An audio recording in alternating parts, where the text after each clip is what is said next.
Good afternoon and welcome to the January 27, 2026 City Council meeting. We're going to go ahead and call to order. Okay. Patty, let's see how the sound system does with you. You take a shot at it. Okay. This meeting is available in Spanish for members of the public in attendance and on Zoom. Translation devices can be obtained in the foyer. Esta reunión está disponible en español para los miembros del público y en Zoom las unidades de traducción se pueden obtener en la entrada de la rotonda. Okay, Zoom webinar participation is available for members of the public. The Zoom webinar ID and link are available on the posted agenda on the city website. And with that, let's stand for the pledge.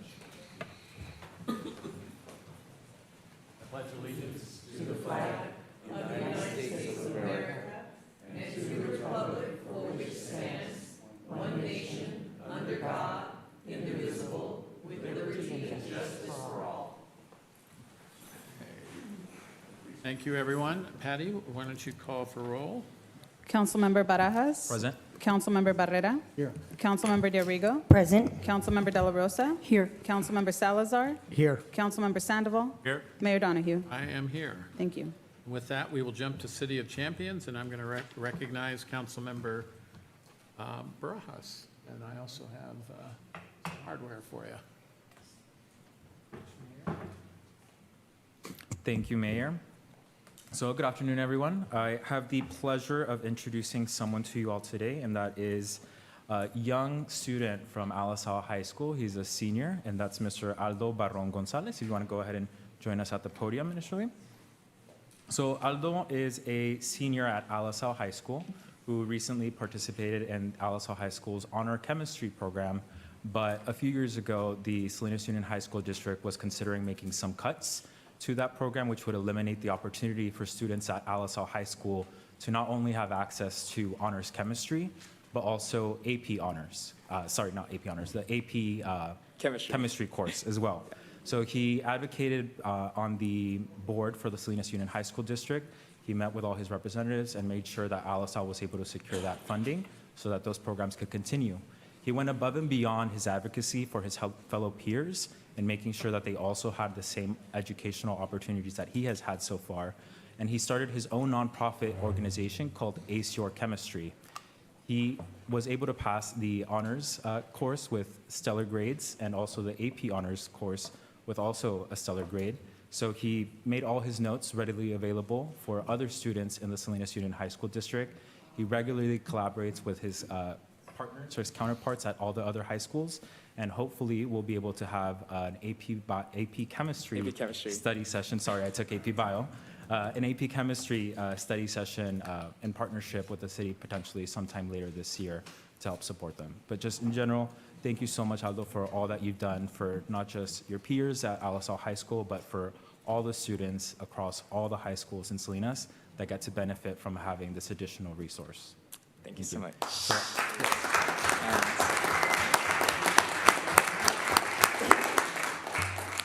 I Aldo, if you want to say just some words. want to take the time to thank Mayor Donahue and, of course, the City Council for this amazing opportunity that you guys have presented me by receiving this honor, as it is not only just giving my platform the recognition that it needs in order to continue to thrive, but it is also raising attention in the community of Salinas so that more people may be aware of the type of work that I am doing, and hopefully it continues to expand.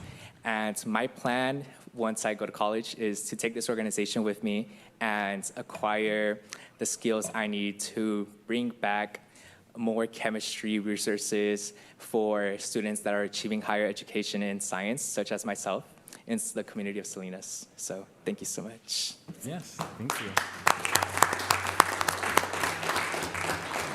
I'll also add that his skills in STEM extend beyond chemistry. He also self-coded the website Ace Your Chemistry all on his own, wholly done on his own. Yeah, very impressive. But with that, if you want to join us up here, we'll go ahead and take a picture with the council.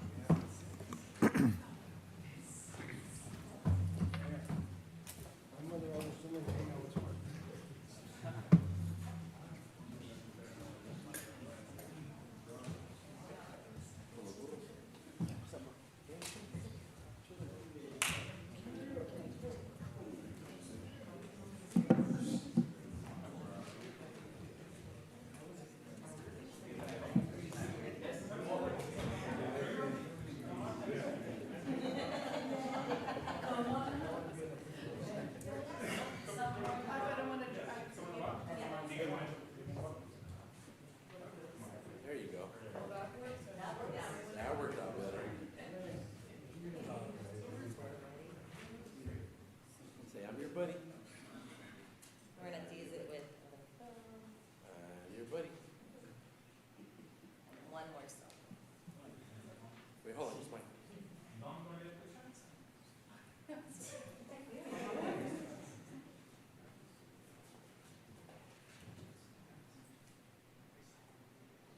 Let me take a little more. Wait, one more, hold on. Nice.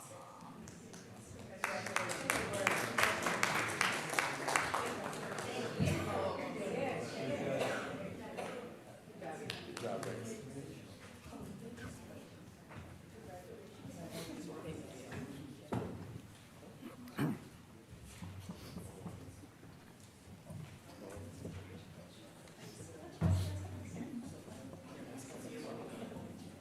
That's true.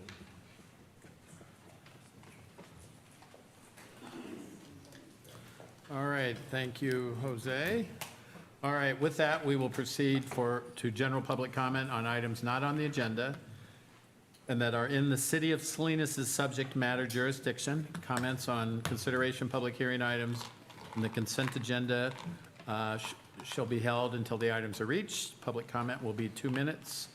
And then, before we get started, each person who addresses the city council during public comment shall do so in an orderly manner and shall not make any personal, slanderous, or profane remarks to any member of the city council, city staff, or the general public. Any person who makes such remarks or who uses threatening, personal, or abusive language or who engages in any other disorderly conduct which disrupts or disturbs the meeting may be asked to leave the city council chambers. And with that, we are now open for business on public comment. 2 minutes.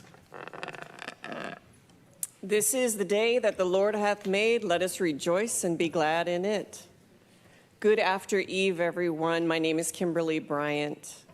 And I just want to give a praise report today. I am so grateful to Compass Church, who opened their campus up to the community of faith to honor our mayor, Dennis Donahue, and come together and to bring leadership together. I saw Gloria there, I saw Jose there, and Renee and I had a wonderful conversation, the chief of police, the fire chief, and many of the leadership here in Salinas were there, and pastors, and it was a wonderful time to just come together and share and to pray for our city and pray for our mayor and pray for the leadership here.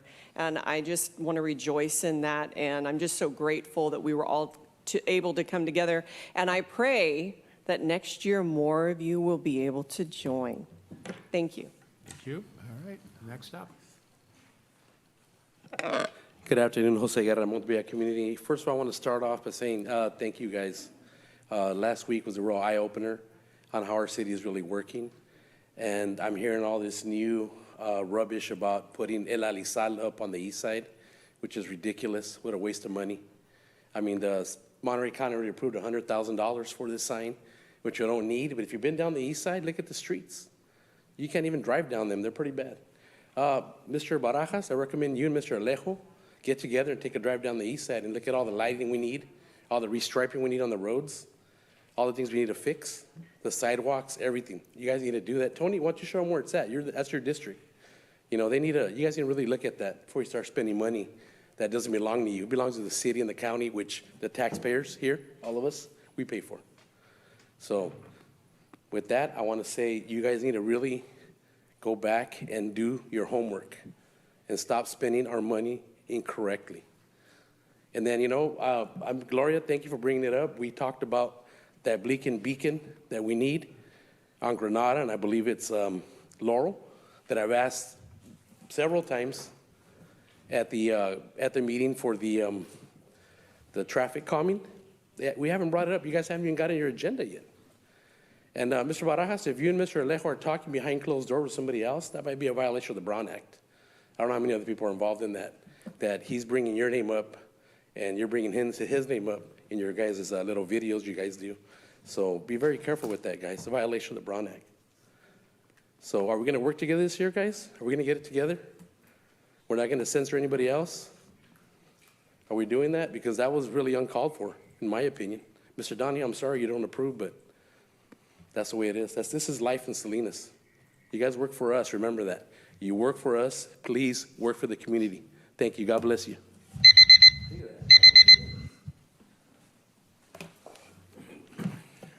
Honors chemistry sounds like fun. Good afternoon. My name is Eric Peterson. Mr. Barajas, have you decided to start doing your job and find some committee members? I haven't checked your appointments today, but you have had quite a few vacancies. If you're not interested in doing your job, you have an option, resignation. Mayor, we used to have an ordinance allowing the mayor to fill positions when the council member failed. That's how Mayor Alan Stiles appointed me to Traffic and Transportation Commission. You might want to check if you can fill the open positions Mr. Barajas has. Sometimes I get the feeling he played hooky during high school government. Thank you. Hi, I'm Terry Fedena, Mayor, City Council, City Manager, and our City Attorney. I care about this city, and I know you do. And that's what I just want to bring to the attention. You guys, you're the second string, they're the first string, but we're all the city. We need to act like that out of respect for our captain, who I believe, I coach soccer, believe it or not, 3rd grade and 7th grade. I made a mistake doing the 7th grade girls. That was pretty challenging. But in a team, and we're all the team, we need to respect each other. We voted him in. The city voted him in. He's the captain. Whether you respect him or not, we have to treat offices with respect. I'll come here with a fact like Jose did, but I still have to say, this is a fact, I have a grievance, but I'm part of your team. I'm the kind of person who comes alongside. I'll back you up, and I'm going to trust you, and I'm going to trust each one of you because you were voted in by your districts. And we heard, even at the censure, which was really sad, I was really saddened by that every district loves their leader. That's great. But are you a team player? You know, in soccer, you pass the ball to each other. But if the teammate doesn't want the ball and they don't like it because you pass it to them, where's that going to go? How do we get a goal, guys? How do we fix our streets? How do we do this fragmented? I don't think you want to. Tony, I heard you say, I want to be your friend. I don't want to censure you. But really, you gave us no choice. Respect, honor. That's how we lead a city, you guys, city leaders. I want to respect you, but you got to respect all of us. But we have to be kind to one another. And I don't see that. I want to see that. Thank you.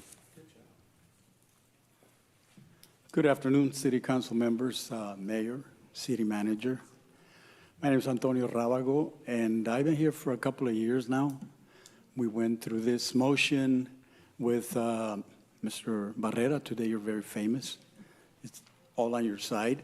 Then he referred us to Christian Lindquist. We were supposed to get signs posted inside the parking lots of the park. These cars left in here will be towed. So that was 2 years ago. We don't have no signs. And then this past couple of weeks, when the people stick around the park till whatever times they want to leave, they don't lock the gates. And Mrs. Lindquist said, well, that's not my responsibility. That's Mr. Jacobs' responsibility. I said, well, you know, we're playing a game here. My representative, Mr. Barrera, says, you have to go to Ms. Lindquist, La Señora Lindquist. La Señora Lindquist says, you have to go to Jacobs.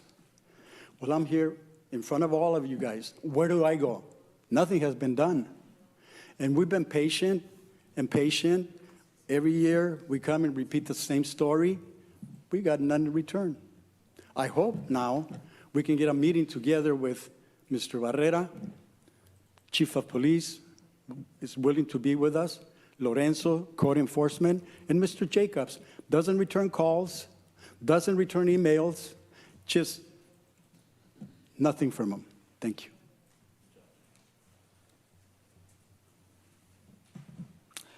Good afternoon, Mayor, City Council members, Jesus Valenzuela, resident of District 3. First and foremost, thank you all for the service that you do. I'm here to address a comment made about me in the previous City Council meeting. During the meeting, Councilmember Barajas accused me of sitting directly outside of the entrance to his apartment, waiting for him as a use of an intimidation tactic. Before that meeting, I had no need to know where Mr. Barajas lived. I came to find out he lives in or around the Safeway Shopping Center. I work down the street from that shopping center. That shopping center is where I do my shopping. I meet with people I work with at that Starbucks. So for you, Councilmember Barajas, to accuse me of the illegal act of stalking, I consider that an act of slander. I work with a lot of the council members here, every single one of you, Councilmember Salazar, De La Rosa, Councilmember DeRigo, the mayor, that I've always approached you in the most respectful of ways. Even though we may not agree on a lot of things, I would never base myself to do something like that. I made a call to City Attorney Callahan, and I sent you an email twice to request a meeting with you to sit down in person. I know you're new, so I would like to get to know you and see how we can collaborate. But you said no. So I sit here in public demanding an apology and for you to retract that statement. Thank you. Right, thank you.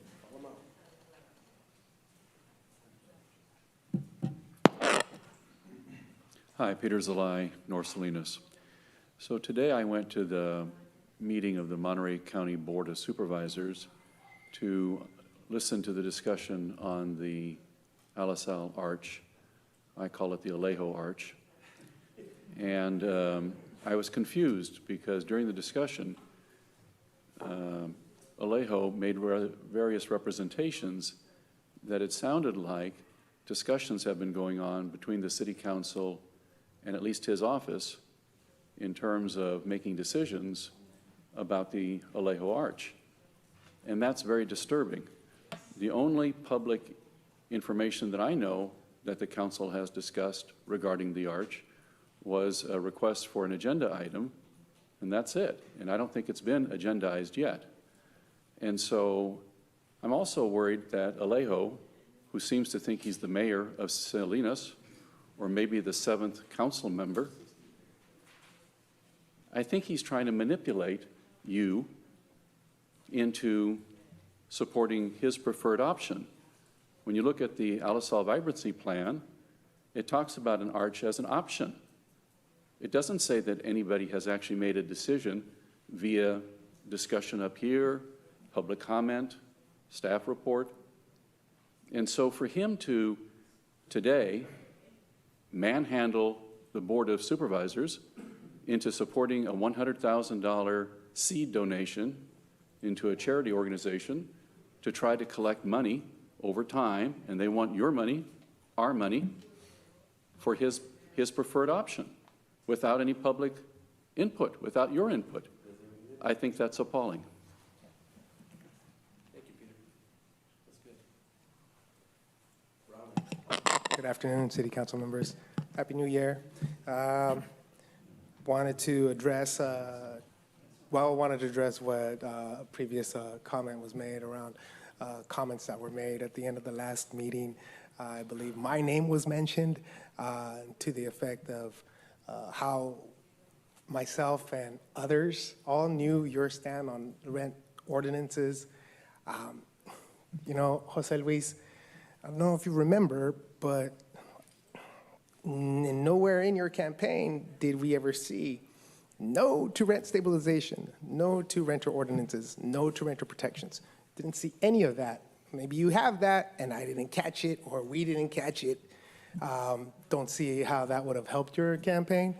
But I also do remember, I don't know if you remember, Thursday, December 19th, 2024, about a month right after your roll into City Council, we were there in public at Casitas Park, AKA Natividad Creek Park, with members of the community. We had a city meeting there, wanted to get to know you better, really like hoping like, you know, maybe what, we didn't know exactly your position on the ordinances.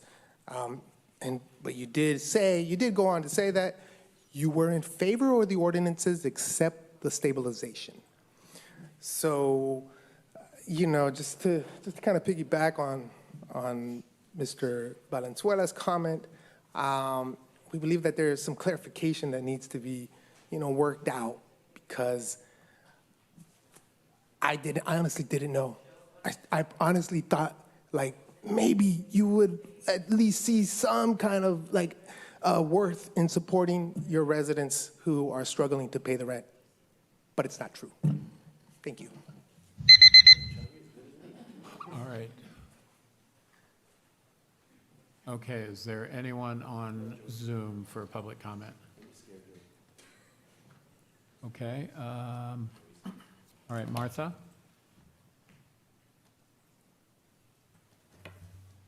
Hello, my name's Marta Gonzalez, and I live on District 4.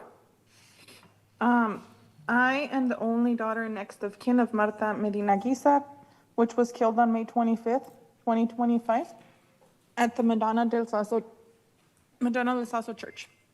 I wanted to submit a formal complaint of the systematic mishandling, prosecutorial misconduct, and the repeated violations of victims' rights, city and county authorities. So I wanted to ask you for an oversight of the Salinas Police Department to see how they're actually handling things. It's not correct. It's not correct. My mother was killed and nobody notified me, and Officer Kehan expressed that it was not his responsibility to notify family members, and he was the first officer that was there on the scene, and he should have notified, or at least a different officer should have notified. And that's my comment, and I'm just asking for oversight. Thank you. Okay, thank you. Okay. All right, next, Marisol. Hi, everyone. Can you hear me? Yes. Okay, great. So first of all, I'm happy to hear that our council members met with Compass Church outside of these walls. I hope you all make the time to visit other religious establishments as well. Thank you for our 2 minutes of public comment. This is certainly a move in the right direction to build trust and confidence that our voices actually reach you.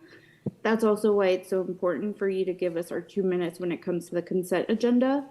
Personally, I don't believe that many of you actually care what the majority of the public has to say, nor am I under the impression that you actually come here with an open mind that could impact your vote.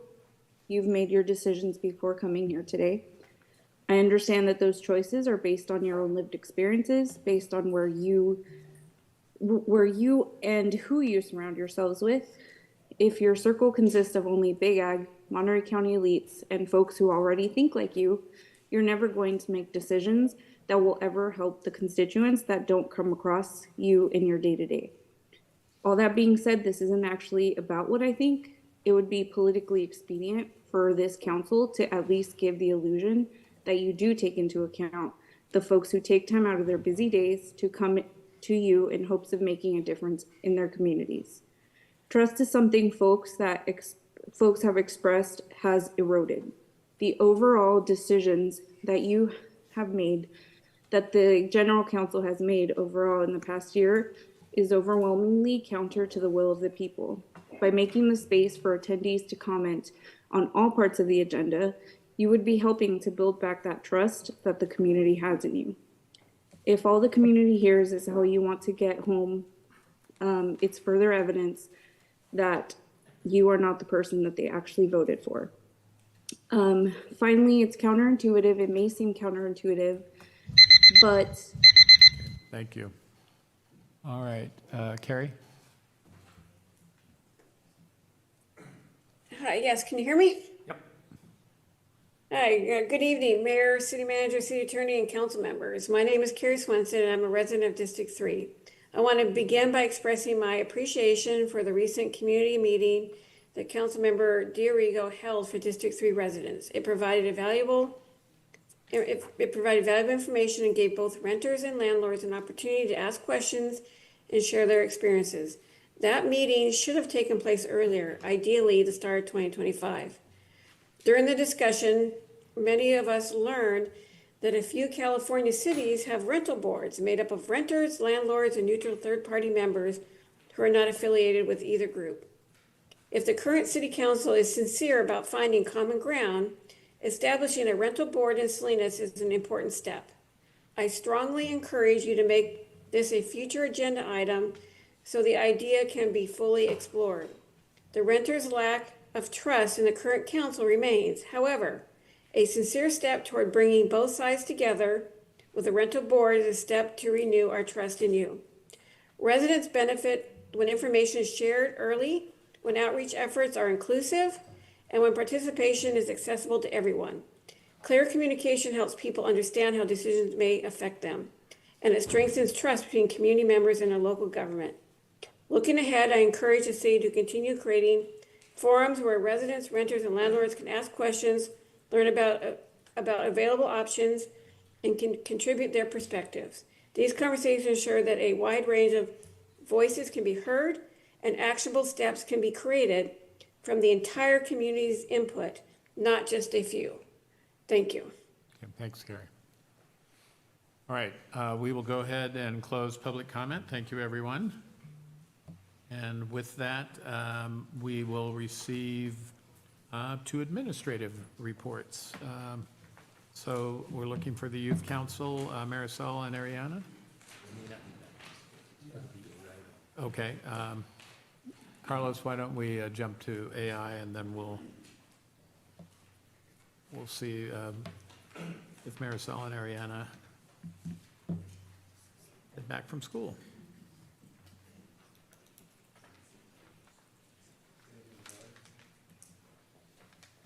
Good evening, Mayor, Council members, City Manager, members of the public. My name is Carlos Ortega, Information Systems Manager. Just a little bit. Sure. Just a little bit, yeah, thanks. I'm here today to provide an update on our AI technology initiatives across the city and some of our efforts and pilot tests that we're implementing to better serve our community.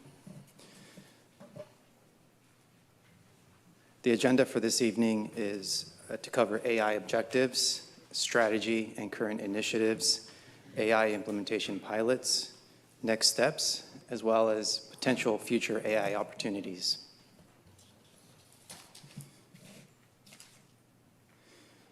Our focus remains true to our core values encompassing responsible and efficient government. Advancements in technology continue to evolve at a rapid rate, and there are opportunities for us to utilize AI technology. These objectives include creating an informed and engaged community, building purposeful tools to meet the needs of our community and create organizational efficiencies, and lastly, creating regional partnerships leading solutions that promote inclusive access to the technology. Partnerships are critical to navigating the AI landscape.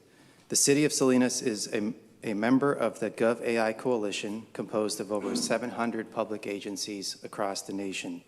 Additionally, we are founding members of the Central Coast IT Leadership Collaborative and the Central Coast Digital Access Coalition by the Monterey Bay Economic Partnership. These partnerships provide an opportunity to connect with technology leaders, to discuss AI initiatives and responsible use. Utilizing our AI governance policy, we have selected the following three solutions to implement here at the City of Salinas. The first is Zen City. Zen City is a social media management platform for engaging our community and provides sentiment measuring and social listening tools to collect data and inform on community engagement efforts. Second here, CityBot is a website chatbot that focuses on consolidating and streamlining information regarding city services on our website. The chatbot will offer round-the-clock answers to commonly asked questions and real-time translation across 75 languages. The last one here is Microsoft Copilot, which is an AI assistant that assists with drafting documents, performing historical research, creating presentations, and streamlining workflows.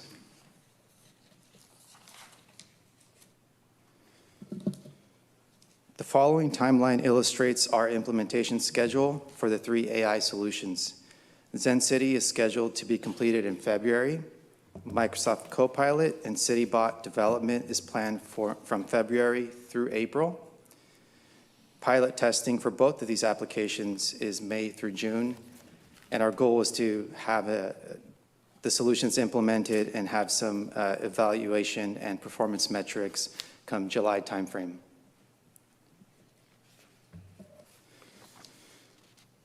As we navigate the 3 AI implementations, focus on education and training is a priority. In partnership with the Salinas Public Library, who recently conducted a digital literacy AI pilot program, we are collaborating on lessons learned and how we can improve services to our community using AI technology.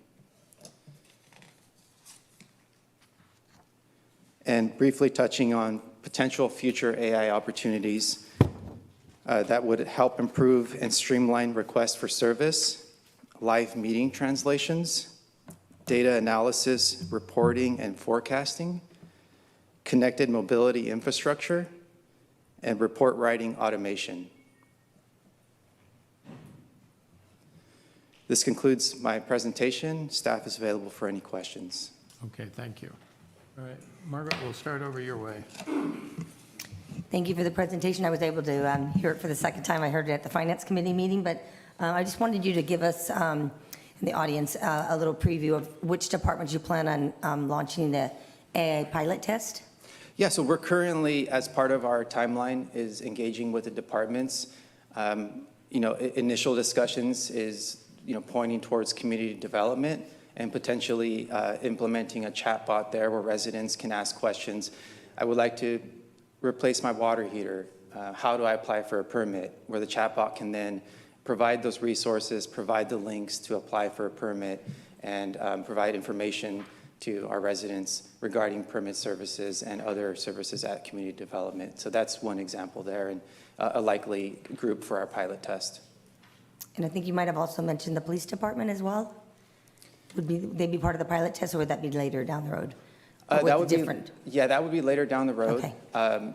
Historically, chatbots are deployed across the organization's website, as we want to be as efficient in providing information to our residents. So you gain that efficiency by allowing the chatbot to essentially crawl the whole website and be able to provide critical information on services related to public safety, as well as public works, business licensing, other business units. But as part of the pilot test, we want to implement this in a responsible manner where we really focus on one group and take some lessons learned and key takeaways and make sure it's a right fit for us and our residents before we roll it out to other groups. Okay, thank you, Carlos. Sure. My question is, you're going to give education staff. You'll be giving us education too, right? Absolutely, that's one of our key focuses. And So, yeah. So after the pilot is tried, then we'll get educated, or do we get educated before? There's going to be ongoing education with staff as we're developing the workflows and coming up with the schedule for the implementation of the chatbot. So AI technology is, it can be very beneficial, but there are also guardrails and oversight that we always want to provide. So staff is going to be involved throughout that process, and there will be training and of the AI itself as well as of our staff. Okay, thank you. Aurelio? Yes. So how far has technology improved in terms of accuracy? I'll admit I'm a little bit reluctant when it comes to AI. Within the last year, I've used it on a couple of occasions. But let's say, in terms of like the city and like the permit process, for example. I'm going to use that as an example. So say somebody's interested in like maybe replacing their windows, maybe installing a deck, or they have questions about maybe in addition to their home. How is the accuracy, like, what's it like now? And let's say once we have this implemented, how do we go about getting to 100% accuracy? So if somebody is wanting to know, how do I go about, in addition, or maybe adding a second floor to their home? How do we do that, and how do we safeguard it and make sure that we don't provide misinformation to somebody that is using something? Would it be CityBot? My understanding would be something along the lines of CityBot. Sure, Councilmember. Well, I can't speak to the specific regulatory requirements, but I can speak to our approach, and this is a collaborative effort, and it's an ongoing cyclical initiative. This is something that, as you know, posting information on our website, having up-to-date documents, this is all what these AI efforts kind of pull information from and are able to present that real-time in a more interactive way through, like, for instance, a chatbot. But certainly it depends, and we have data governance efforts as well that tie into these initiatives, and that's where really we are making an effort as a city, and we have current initiatives to update our website and make sure that the information that's present is accurate and representative of whether it's process or building codes. Thank you. Jose? Thank you, Mayor. Thank you for the presentation. My questions mostly rely around slide number 3 on AI objectives, particularly around inclusive access. Obviously, there's folks with varying degrees of digital literacy and just literacy in government services, government activities, government programs. We're implementing AI, and obviously there's the community education component, but how does AI or these different AI systems enable us to reach folks with different linguistic needs or different accessibility needs, right? So if I'm visually impaired, does the AI system still work for me? Or if I'm hearing impaired, or if I don't speak English or Spanish, and I speak a language that's only available in an oral format, how does that also integrate or incorporate them into the process as well? Great question, and that's really one of the core efforts of our coalition with the Monterey Bay Economic Partnership and identifying funding sources to provide the education and to potentially stand up technology resources, computer centers where people can attend and receive training, and also the technology platform to utilize the resources. AI is developing daily. Initially, chatbots were historically your little chatbot at the bottom of your web page.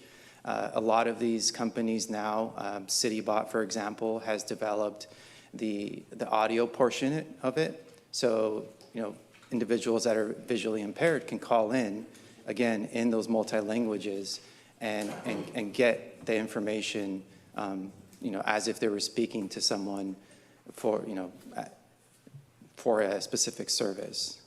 Yeah. Thank you for that. And then on future AI opportunities, there's the mention of connected mobility infrastructure. Can you elaborate more on what types of AI systems that might be? Yeah, absolutely. I know that's I was trying to figure out how to word that in a way that it's kind of clear as to what it is, but it's a big mesh of technology. I mean, we think about adaptive traffic signaling, connected vehicles now have information, statistics that are able to provide back to the vehicle manufacturers. We have reducing greenhouse emissions by adjusting those signalings and learning on traffic patterns with regards to bicyclists and pedestrians, translates to more efficient traffic flow patterns throughout the city. And there's a lot more electric vehicle charging infrastructure.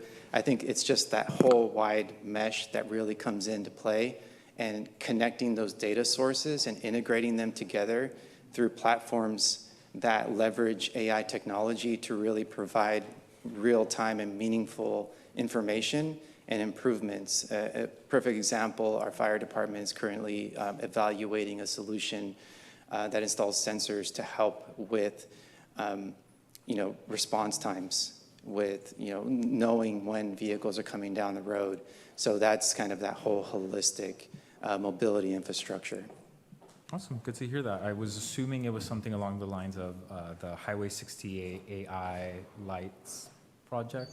So it's good to know that we're also potentially exploring that a little bit further down the line. And then one last question is around the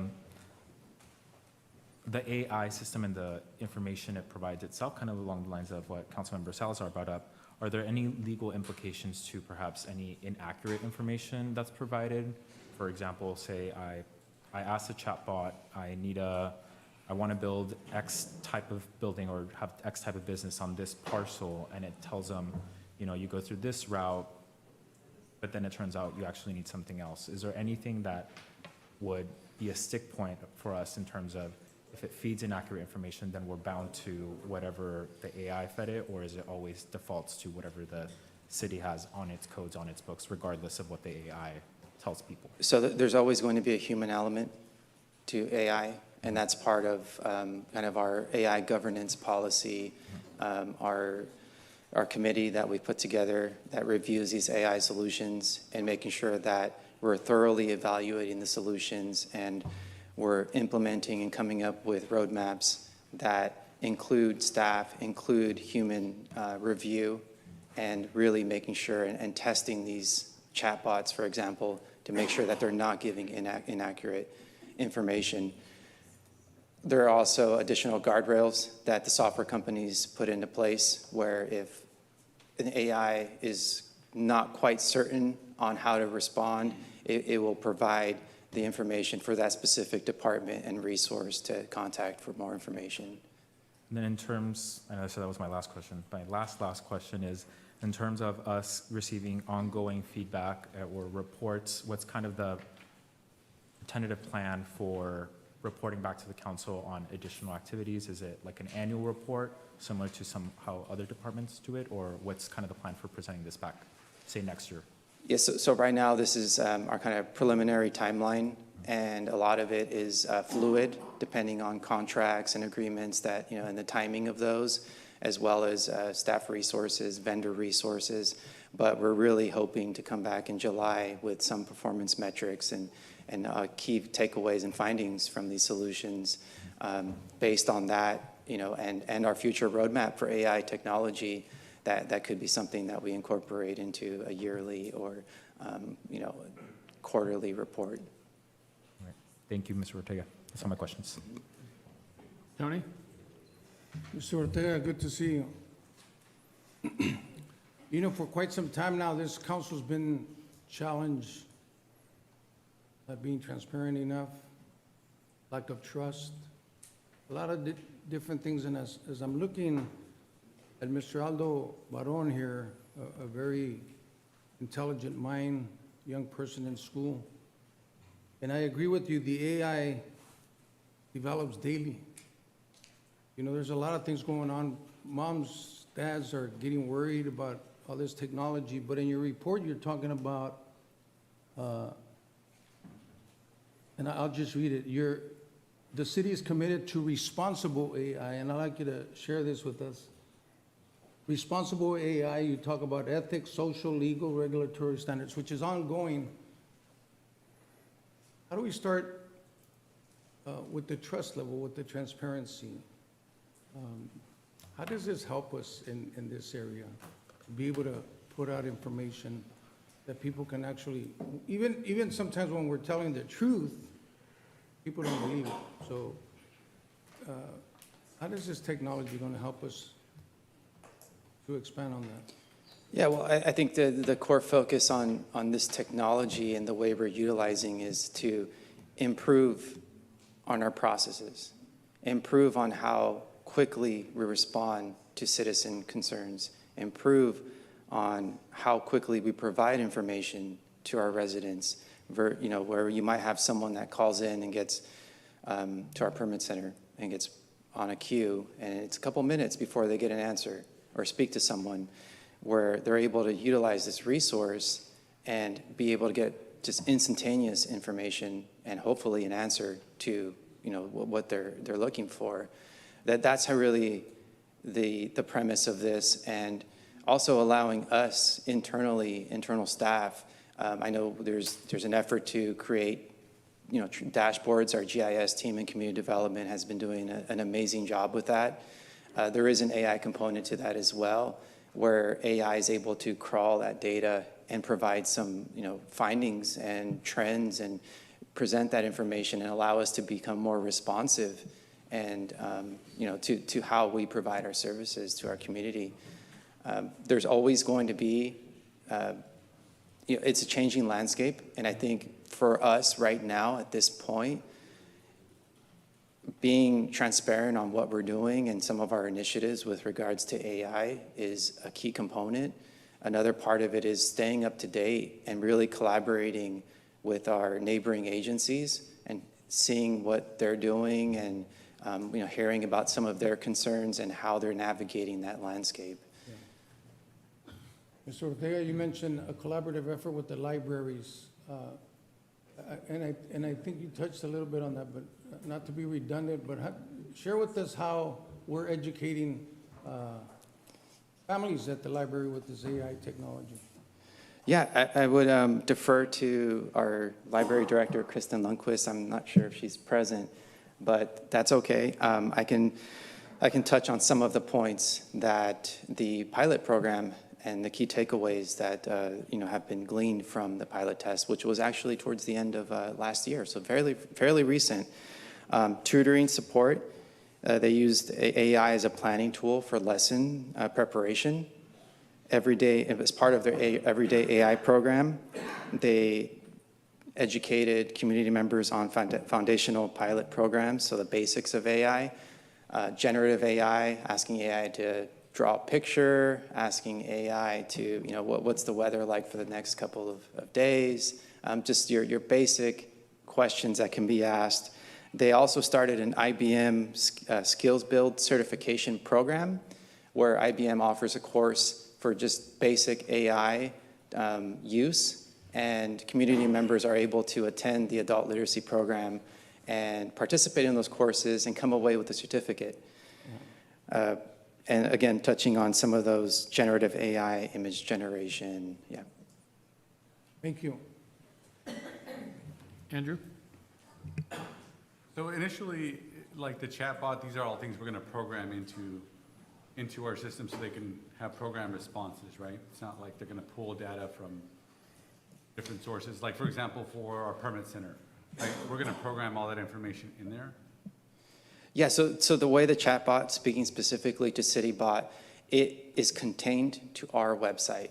It will not go out to other jurisdictions. It will not go out to other news websites or anything like that. It is contained to our website. And touching to that data governance point, it's going to be crucial for us to really organize our data, organize the information that's on our website, and make sure that the chatbot has good information to go off of. Can you talk a little bit more about Zen City, kind of the purpose of it and what it compiles and what we're going to use that for? Yeah, so Zen City, we currently have a product called Hootsuite, and we're moving away from that product and we're moving towards Zen City because it really provides more of that social listening component. It provides real time. It goes out and it crawls our social media platforms and allows us to create surveys for our community and really collates all of that information and gives us real-time dashboards and real-time analytics on the, how a specific project or issue is in the community, and allows us to react to that and provide resources. Yeah, and my colleague Barajas mentioned a little bit about you know, the digital divide and people who don't have access to it. If this is going to be a tool to help us create, maybe even be responsive to things that are being talked about in our community on social media, how about those people that are not necessarily on there? Do you think that how are we going to make sure that those voices are also heard? Yeah, so keep in mind, Zen City, for example, as part of our review process, we looked at specific issues related to, are we capturing the entirety of our community with this feedback? And the answer is maybe no, right, in your example. So we are looking at other avenues and other channels. We haven't, installed the platform yet, so it's going to be a learning experience for us. We may be able, I know there are other AI solutions where you have the digital component, but then you also have maybe, through community engagement efforts, you have other surveys that then get scanned in and are available to that platform and get collated and combined. So it's going to be a learning experience, and I hope to have that and more information about it, when we come back to council and sometime in July and really talk to the application solution and key takeaways. So just a kind of an example, right? So one of the things that's being discussed today is this arch, right? So in theory, if we're gonna do a survey, I mean, that feature could be collecting data from social media and everywhere to give us kind of also feedback on this issue. Is that some aspect we could use it for? Yeah, like Mr. Ted was explaining, that's correct. Part of it is, do we increase our tools to get real-time community input? So social media is one of them. Council meetings is another. Public input's another. Community meetings is another. General surveys are another. So part of this is just adds another tool for us to bring back information. Okay, great. And I know that, AI still has hallucinations, right? That's what they call it. So are we going to be in a position where we're using it to develop something that it could steer us, or whoever's working on the project? Or I guess my question is, what safeguards are we going to put in place so, we're not getting bad data from these AI tools? So that's all outlined in our governance policy. And we are really making an effort to investigate these solutions. We are asking these vendors to provide that specific information, whether it's on the modeling, on the security of the data, and the containerization of it, and making sure that they are developing their solutions in an ethical and responsible manner that aligns with how we are trying to implement these solutions. Yeah, because I attended a conference recently and they talked about AI and how, for example, if somebody in our city is using an AI program, off the internet, and they're trying to develop or work on a project, that's not, basically it's public information, right? So if it's a draft format of some document or something like that, so how are we going to contain the information? Well, I mean, I can speak to, so are you asking about containment or, because there's an education component to it as well.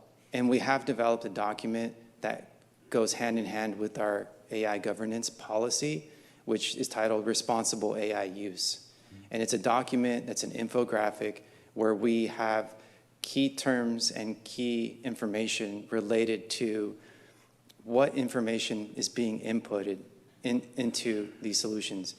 We always follow, data privacy, regulatory requirements. We have, various cybersecurity frameworks that we adhere to, and they clearly outline the do's and don'ts when it comes to the type of information that you put into AI. And again, that really ties back to our thorough evaluation process, making sure that the solution that we're implementing has the established guardrails where we can really prevent exfiltration of the information to other platforms. Okay.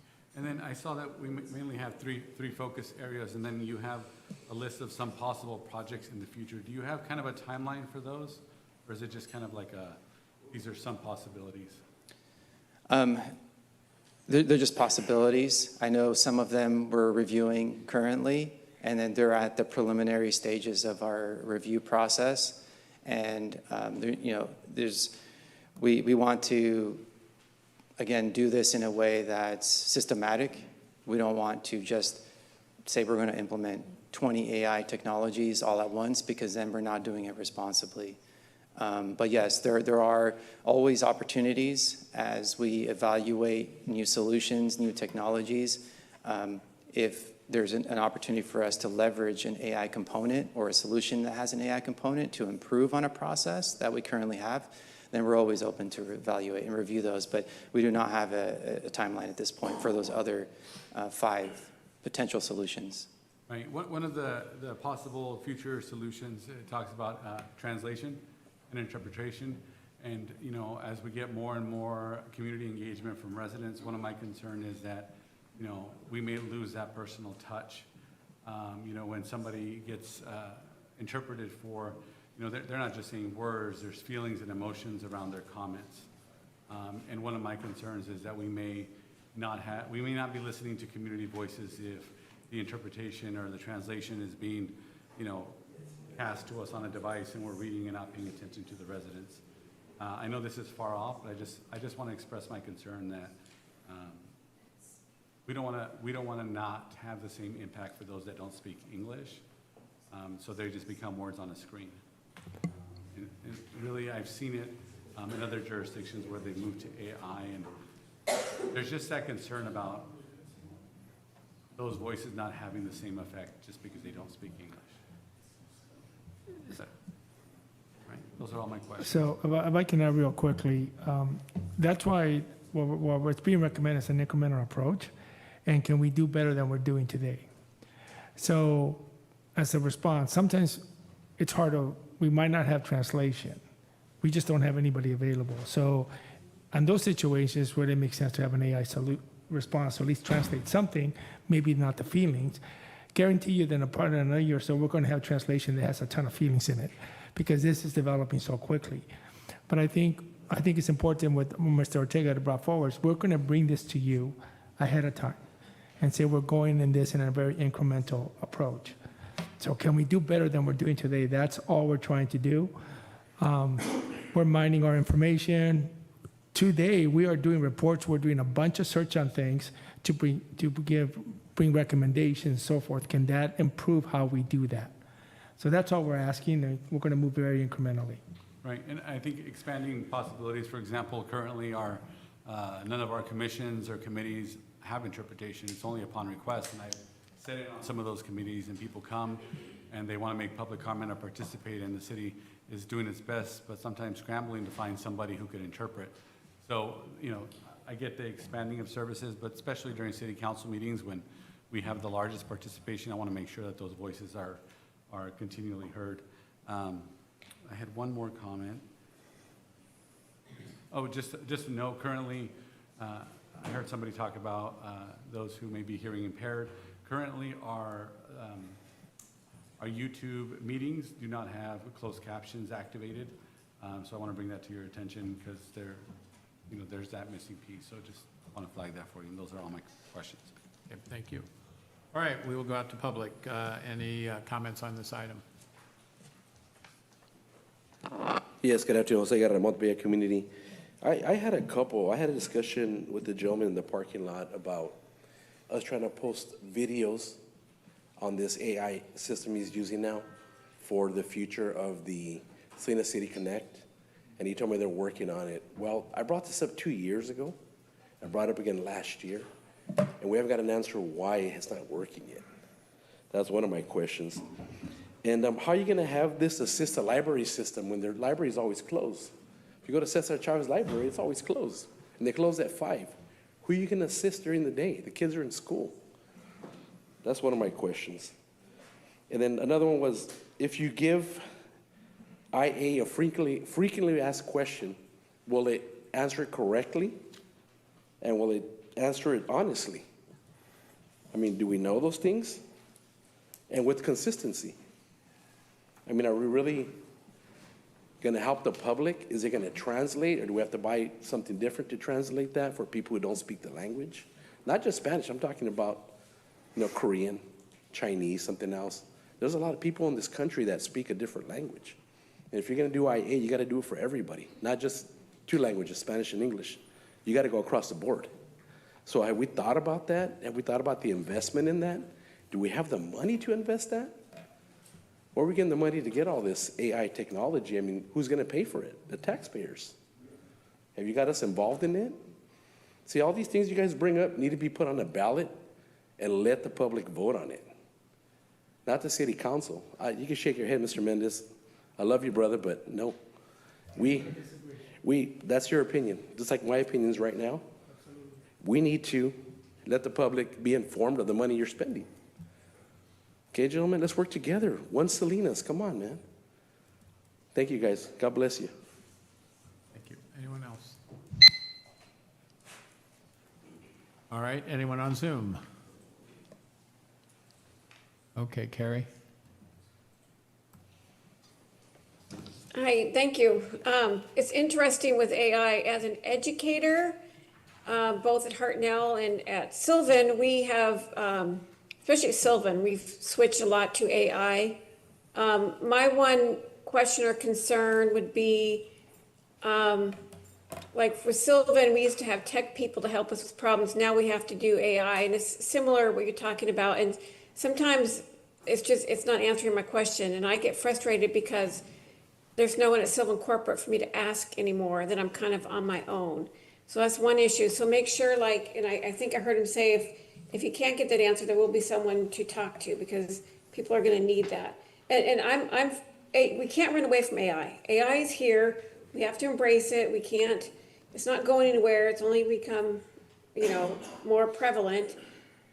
But we have to be careful. And I would also suggest, and I've seen this when I've traveled, I've seen around, who has access to AI and who, especially elderly people. When you're flying now, everything's AI. You can't talk to anybody. And I've seen in the airport so many elderly people so confused, not knowing where to go.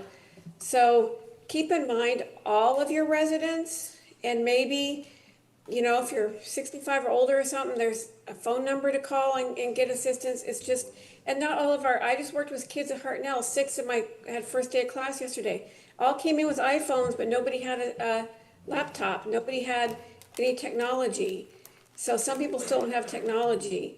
So again, we need to embrace this new technology and learn. I want to learn it. I don't want to run from it. I want to learn it.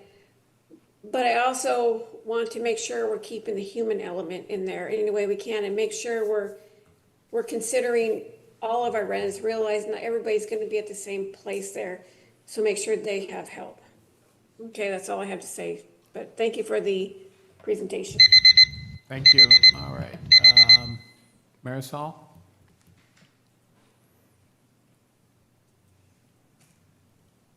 Marisol? Hi, everyone. Yeah. Yes, hi. Okay, so I'm just gonna be very real. So the price tag is everything. Is AI truly the best option for something like this is another question. Like, could we potentially just hire an additional employee for the cost that it's going to, the cost that it would cost us to implement it, keep it, etc., manage it, whatever. Could we, I'd much rather add a new employee who will be a taxpayer here, who will boost the economy here, rather than sending our hard-earned money, taxpayer dollars, to Silicon Valley, right? We have people here that could, this is their community, right? That people aspect that other people have brought up is very real. And I agree, AI is coming, it's here, we should implement it, and I wholeheartedly agree it should be incremental while walking hand in hand with actual people, actual staff. Thank you. Okay. All right, back to, there's no action on this item. Back to council for final comments. To my right, Andrew? Yeah, thank you. And by the way, thank you for forming or being an initial part of those coalitions and working groups to try to actively be doing that. Because if we rely on other people and just wait for other people to take the lead and form those groups, it may never happen. So thank you for the presentation. I look forward to learning more about it. I just do want to, again, mention that my concern for the future is I don't want to lose community voices. Thank you. Anyone else? Mr. Ortega, thank you. Complicated issues, ongoing. But I think we have a good city manager that is supporting his staff, and as well as, I think he's got the same concerns we do, to make sure that the entire public is part of it. And hopefully to these families that are getting educated at the libraries, it's going to be good for the schools. And individuals like our young friend here, they'll be able to help us. Thank you. Jose? Thank you, Mayor. Just want to thank staff once again for the presentation and all your good work. It's incredible to see the breadth and scope of the work that the IT division does, right? It's not just AI, and I'm sure you guys probably don't have a dedicated staff member. It's a whole team effort. But doing the .gov transition, getting everyone's emails up and running, doing the day-to-day, and then taking this along with the staff of the size that you guys do is honestly incredible and very much commendable. Want to extend my congratulations to the entire department as well. And mostly excited for all the increase in accessibility that we would potentially see from all these different implementation of AI, streamlining processes, making government simpler, more understanding, and more approachable for a lot of people. Although AI itself may not be approachable for all of us now, I think the hope and the intention is to do that in a manner that's consistent with the community concerns and addresses those as well. Thank you. Any other comments over here? Sure. So I think we've all had I think everybody here, we've all had our fair share with AI, right? I think a lot of us have probably been on a website or we've been in a phone call. We're trying to update some sort of information. I think a lot of us, it's like, okay, let's try AI with another company. And sometimes it is a test of patience until the point where you find yourself saying, I like to speak with a real person, going that route. And I want to make sure that our residents don't have that experience. So whatever we can do to be more proactive in terms of getting feedback, like a customer feedback, when using our AI would be great. If it is overwhelming that people are finding, the information that they were looking for, they could not find it, or later on they find out that the information was incorrect, I think that allows us to pivot and make changes accordingly. And if it gets to the point where it's like, this isn't working out for us yet, and maybe we may need to wait until AI is a little bit more accurate, we'll make those decisions as we move along. On the lighter side, right, I'm going to try to end on the lighter side here. If someone does go to our website and maybe they are trying to navigate through our permit process and do something like install a new window or install a deck or make an addition to their home. I don't know if we have a name for ours yet, but I would definitely like to propose Sal, maybe short for Salinas. Also could be short for Sally or Salvador. So just wanted to plug my 2 cents in and end it on a lighter note. Thank you. Thank you. Just ask Sal. Does a TM go along with that? And let's submit trademark Apparently it does. requests. And thank you. Gloria? Well, this is the future.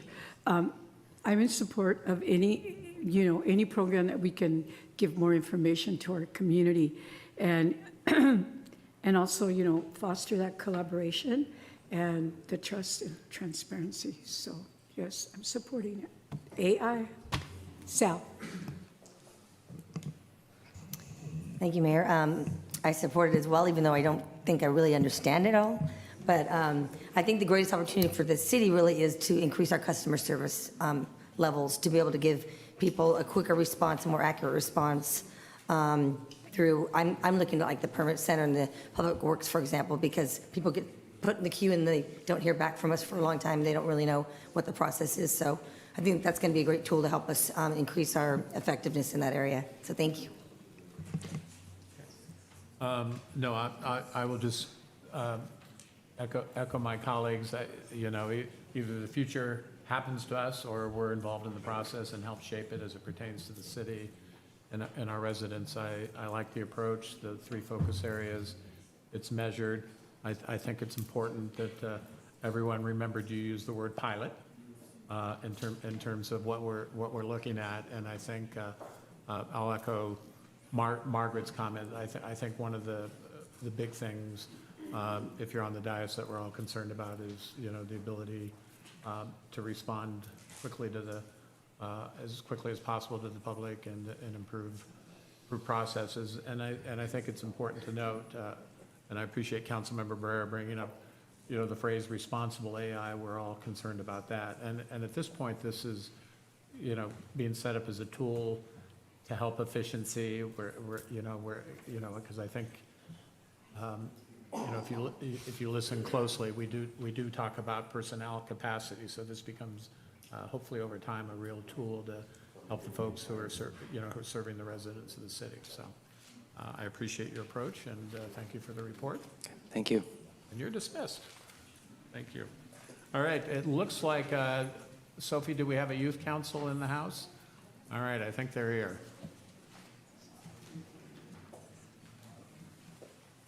So you were coming from school, but you weren't held after school for any reasons that you should, right?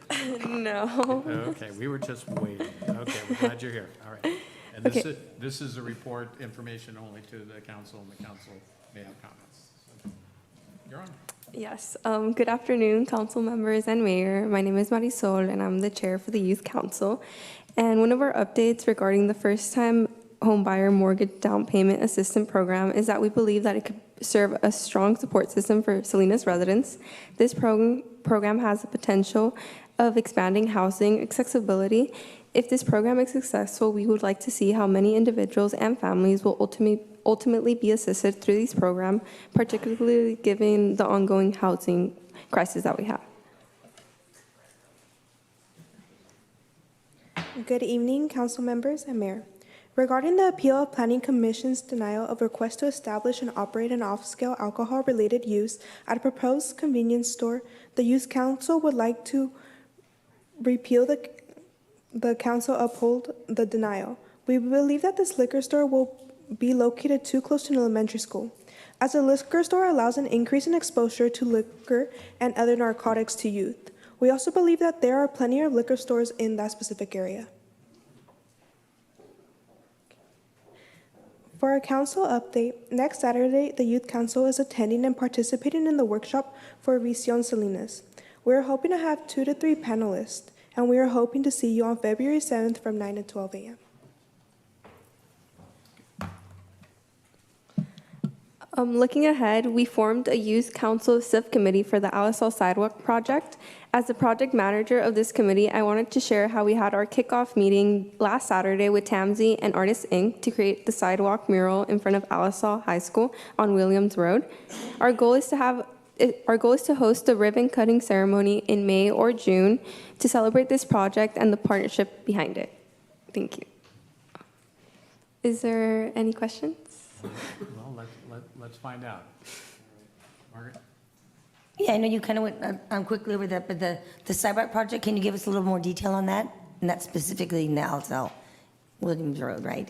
Yeah, Okay. so last June, we were offered the possibility of partnering with TAMSI to have a sidewalk project, that it's a first pilot program that we want to have in every high school. And Alisal was selected, and it's in order to beautify our high schools and to give the root of what we want the high school to be. Thank you. I have a question. Just to refresh my memory, are there any students in the Youth Council from Mount Toro presently? No, currently we don't have any student from Mount Toro yet.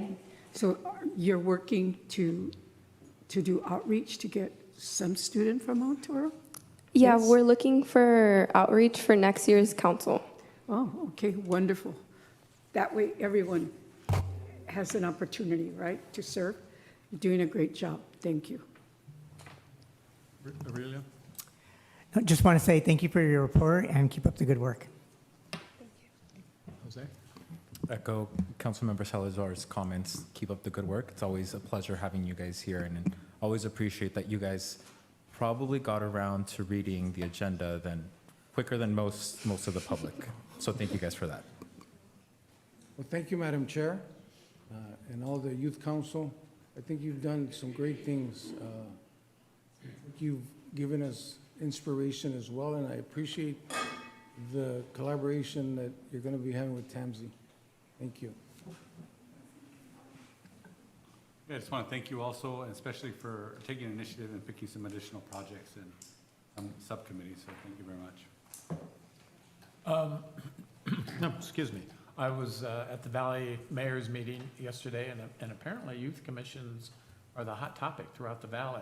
Each of the mayors was bragging about their youth commissions, and there was a lot of interest, in the, I think it may be evolving to a new phrase from distracted driving to distracted mobility, and, Gonzalez is talking about e-bikes, but this whole issue of moving around safely in communities, I know the Grinch stole Christmas here, and I know Greenfield is really proud of their videos. So there's a lot of talk about youth commissions right now, and I think that's a good thing. So we appreciate the good work you're doing here, and apparently you're on trend.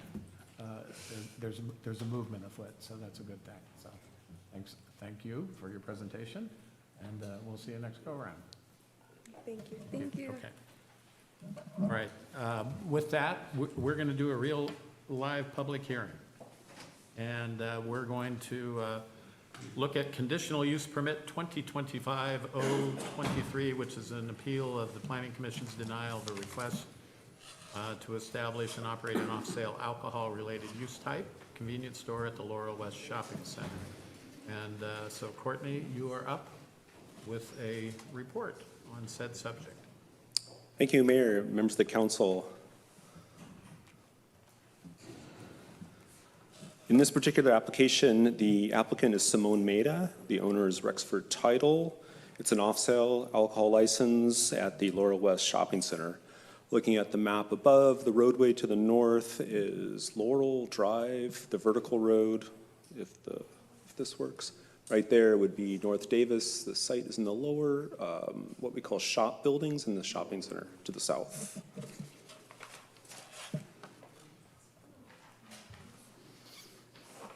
The zoning is commercial retail, which is quite typical for shopping centers. The site is surrounded by commercial, governmental, and residential properties.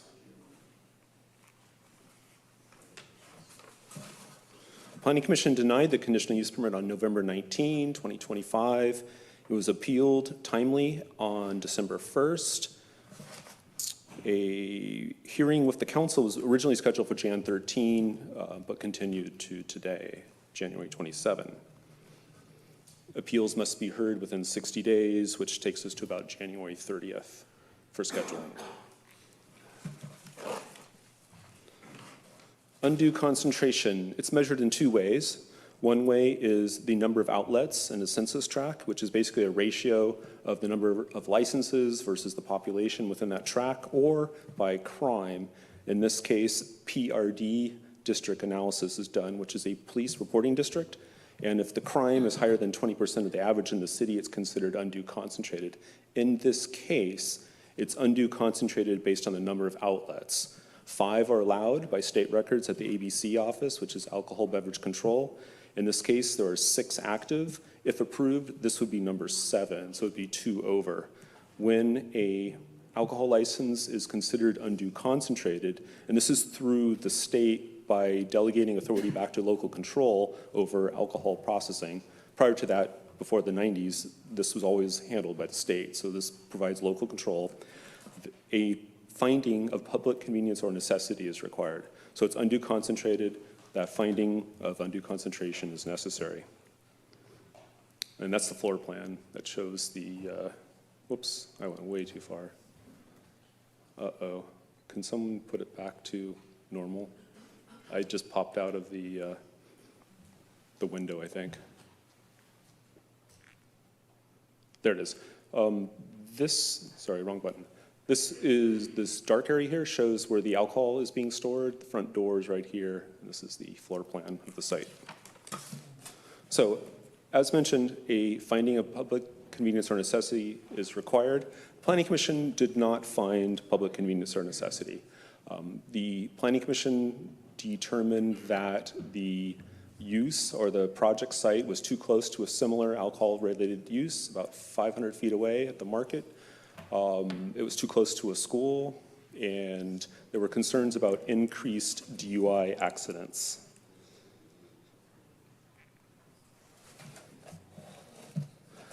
The standards for appeal, which is what the applicant is going through right now, an appeal process, are items 1 through 4 specified in the zoning code.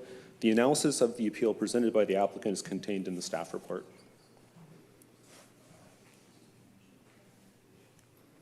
The staff recommendation is to uphold the Planning Commission decision, or alternatively, the council could overturn the Planning Commission denial as requested by the applicant. CEQA determination varies depending on the direction of the council. Should the council decide to uphold the appeal, it would be exempt per section 15270. If overturned, then it would be 15061B3. One house cleaning item. It was noted that the resolutions presented to the council, there is a citation error. There is a section in the 5th recital that indicates zoning code section 3750, 1280, and 1290. It should be 3760, not 3750. It was just a typo. This concludes staff presentation. Staff's available for questions. Okay. All right. Start to my right. Andrew, any questions? No, I don't have any questions. Okay. Tony?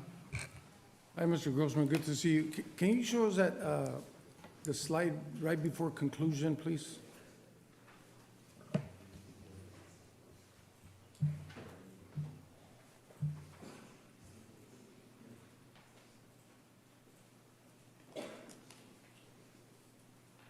Yeah, that one. The standards for appeal. Yes, thank you. Can you talk a little bit, I read your report 2 or 3 times, and I'm trying to understand this. I even went over there to the shopping center. Tell us a little bit of, there was an error or abuse of discretion. In the staff report, one of the attachments is the applicant's appeal standards. And there's no page numbers, but it's the section 2 where it says there was an error or abuse of discretion as presented by the applicant. Yes. The applicant presents 4 different subsections in terms of errors. The first one is disregarding the police analysis. In this case, it doesn't really matter what the police came up with because the commission determined that the public convenience or necessity could not be established. So while the license would result in more calls for services, as suggested in the police memorandum, it was not a factor of crime, for number 1. Number 2, it says misapplying undue concentration standard. In this case, Census Tract 18.02 has 6 licenses, 5 are allowed, so it is undue. And because it's undue, the finding of public convenience or necessity, and I'm just going to call it PCN going forward, PCN finding was required. It didn't really matter about the crime rate because in this case, it was not undue in terms of crime. So because it was undue because of the number of outlets, the Planning Commission chose to not establish that finding for PCN. Yeah. Third factor, failure to find public convenience or necessity.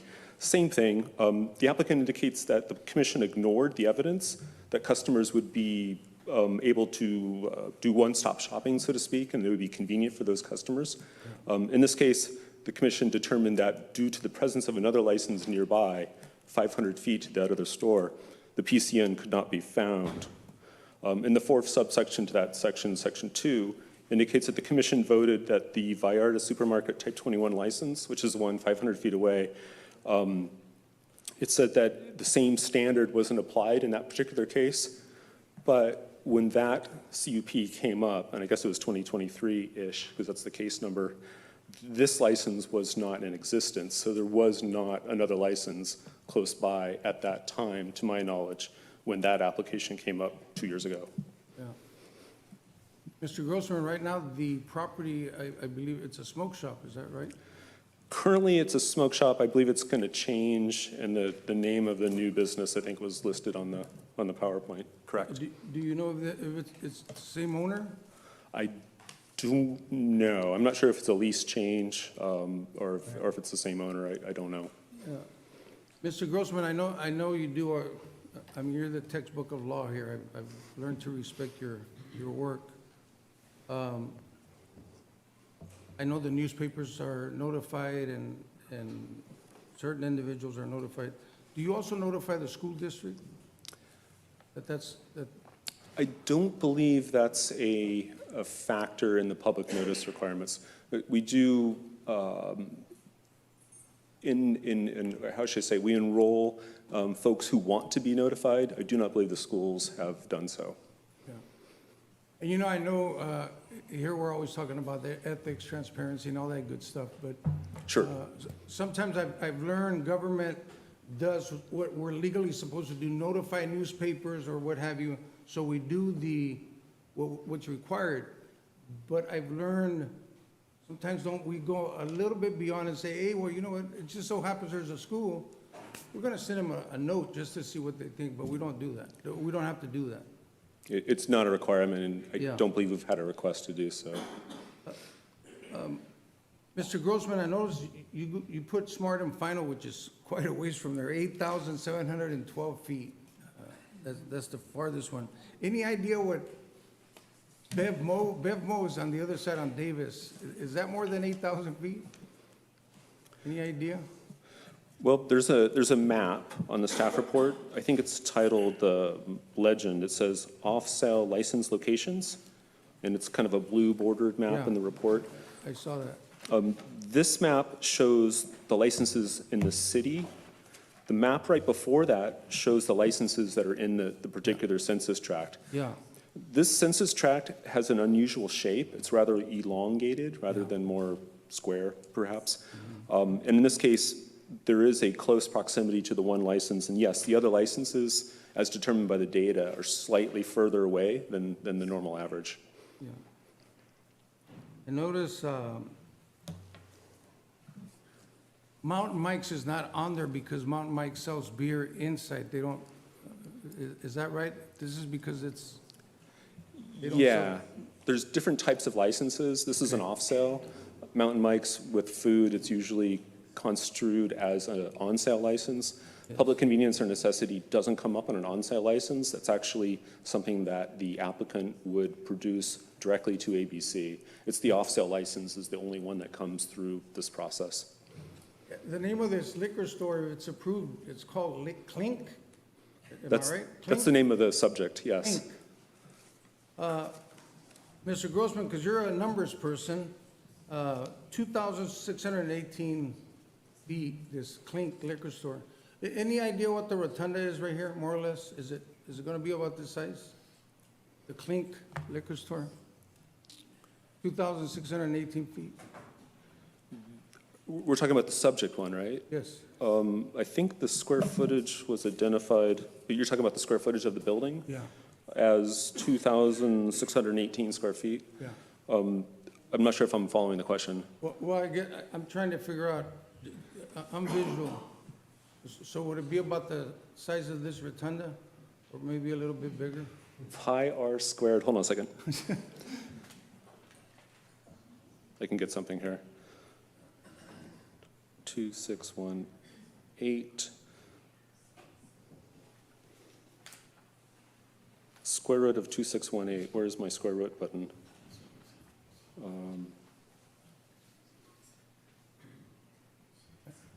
I'm not getting it, but That's all right, sir. What I'm trying to find out, I know you say they're not going to sell food, but I usually have gone to, I'm not against liquor. I enjoy my adult beverage once in a while. But what I'm saying, you're saying they're not going to sell food, but, so there's no chips, no snacks, no anything like that? Beef jerky? It's, Just it's, liquor?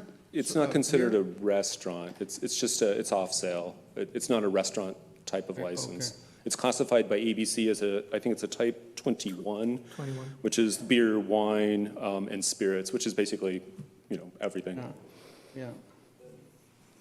Yeah, I would like to hear, I'm not against alcohol or nothing, but you already said in your numbers, 5 is legally there, but we're now accepting, if this council accepts this license, it's going to be a total of 2 more, 7 altogether. Correct, it'll be 2 over. 2 over. Okay. And Mr. Grossman, if I see your report correctly, it sounds like you're recommending to be approved, huh? The recommendation is to support the planning commission, which Yes. is to carry forward Yes. the denial, correct? Yes. Thank you. Thank you, Mayor. Certainly. Jose? Thank you for the presentation. My question is, when you read through the staff report and you look at the proximity of the sites cited in the staff report, they're all very clearly within the specific census tract itself. But why is it that we only use what's within the census tract itself? Because when you look at the census tract itself, it looks very different than what would be immediately adjacent to that area, right? So I know Costco down the street sells liquor, Walmart down the street also sells liquor. There's a liquor store just across the highway, like right off the first exit. There's like a good 5 or 6 liquor stores just down the street on Laurel and North Main. For these particular permits and petitions, are we only able to use what's within the census tract, not also what's generally around like a radius of 5,000 feet from the site? Sure.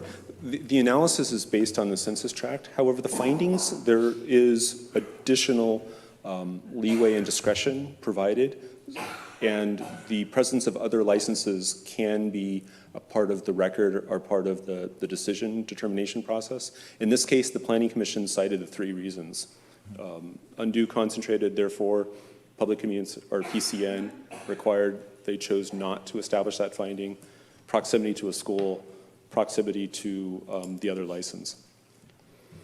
Okay, thank you. I think that was... And sorry, one other, the potential for DUI accidents. Sorry, forgot that one. Okay.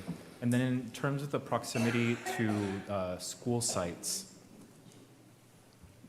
is the general procedure that we only notify them if they're closer than 500 feet? Or do we not notify school sites at all or generally? If the school site is within 300 feet, they should receive a public notice, or at least they'll go to the district office. Okay. And then along the, just out of curiosity, along the same lines of what Councilmember Barrera asked, if the difference, if what is the legal trigger is 300 feet, but Baranda Elementary School is shy of 600 feet, can we, how long would it take someone to walk those additional 200 feet?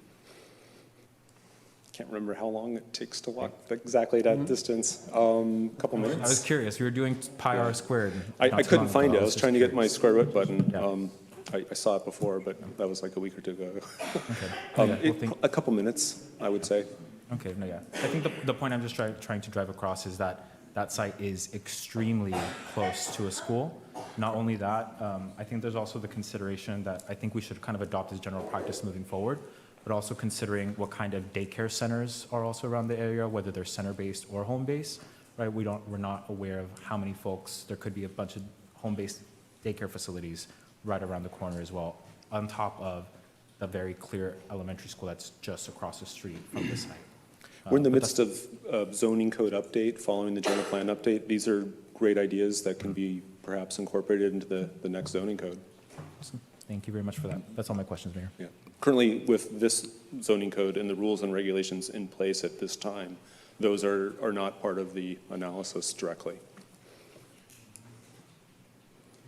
Aurelio?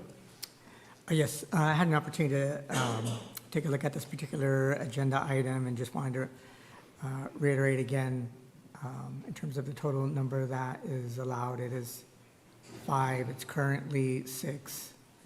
6 doesn't necessarily guarantee 7. And just as a council member, I just want to make sure that that we continue to keep it ideally at 5. Not too sure when 6 actually was approved. Probably shouldn't have. Having worked with the alcohol beverage control here locally years ago, I do understand why when it comes to both the on-sale, off-sale liquor license and making sure that we don't have a concentration, or in this case, where we're seeing an undue concentration. I will be supporting the Planning Commission's recommendation for denial.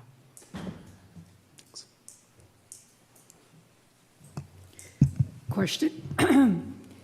Is there I think there is, a Chevron gas station that sells alcohol near there? Yeah. Yeah, there's 3 licenses to the north. I'm assuming it's the Costco, the Chevron. I don't know what the third one is. They sell alcohol. Yeah, so, okay, so they sell alcohol, right. And yes, 5 permits, but now we're at 6. In this Currently. track, the ones to the north of Laurel are not in the same track. So they're not part of this particular analysis. But yes, in this census tract, 5 is the limit, there is 6, and this would be 7. Mhm. And there's the schools. Okay. Thank you. Margaret? Thank you, Mayor. I also want to support the Planning Commission's decision to deny. I think they did a very thorough job. She was able to attend the meeting. They asked very good questions. And I think for the reasons that they stated, to me, it's pretty obvious that, we're already over the number, and I don't think that's appropriate. So I certainly wouldn't want to go to 7, but I think they did a really good job of identifying the areas that were not appropriate. So I'm going to support their decision today. Thank you. Okay, thanks, Margaret. Sure. Okay, public hearing is now open, and we will start with 5 minutes from the representative of the applicant. Melon. Hello, my name is John Bailey. I'm representing Simon Maida, the applicant. I'd like to reserve my time if possible until the rest of the community's spoken, and then I'll go ahead and give my comments if anyone else has a comment first. Okay, all right, then we will go ahead and hear from the public on this matter.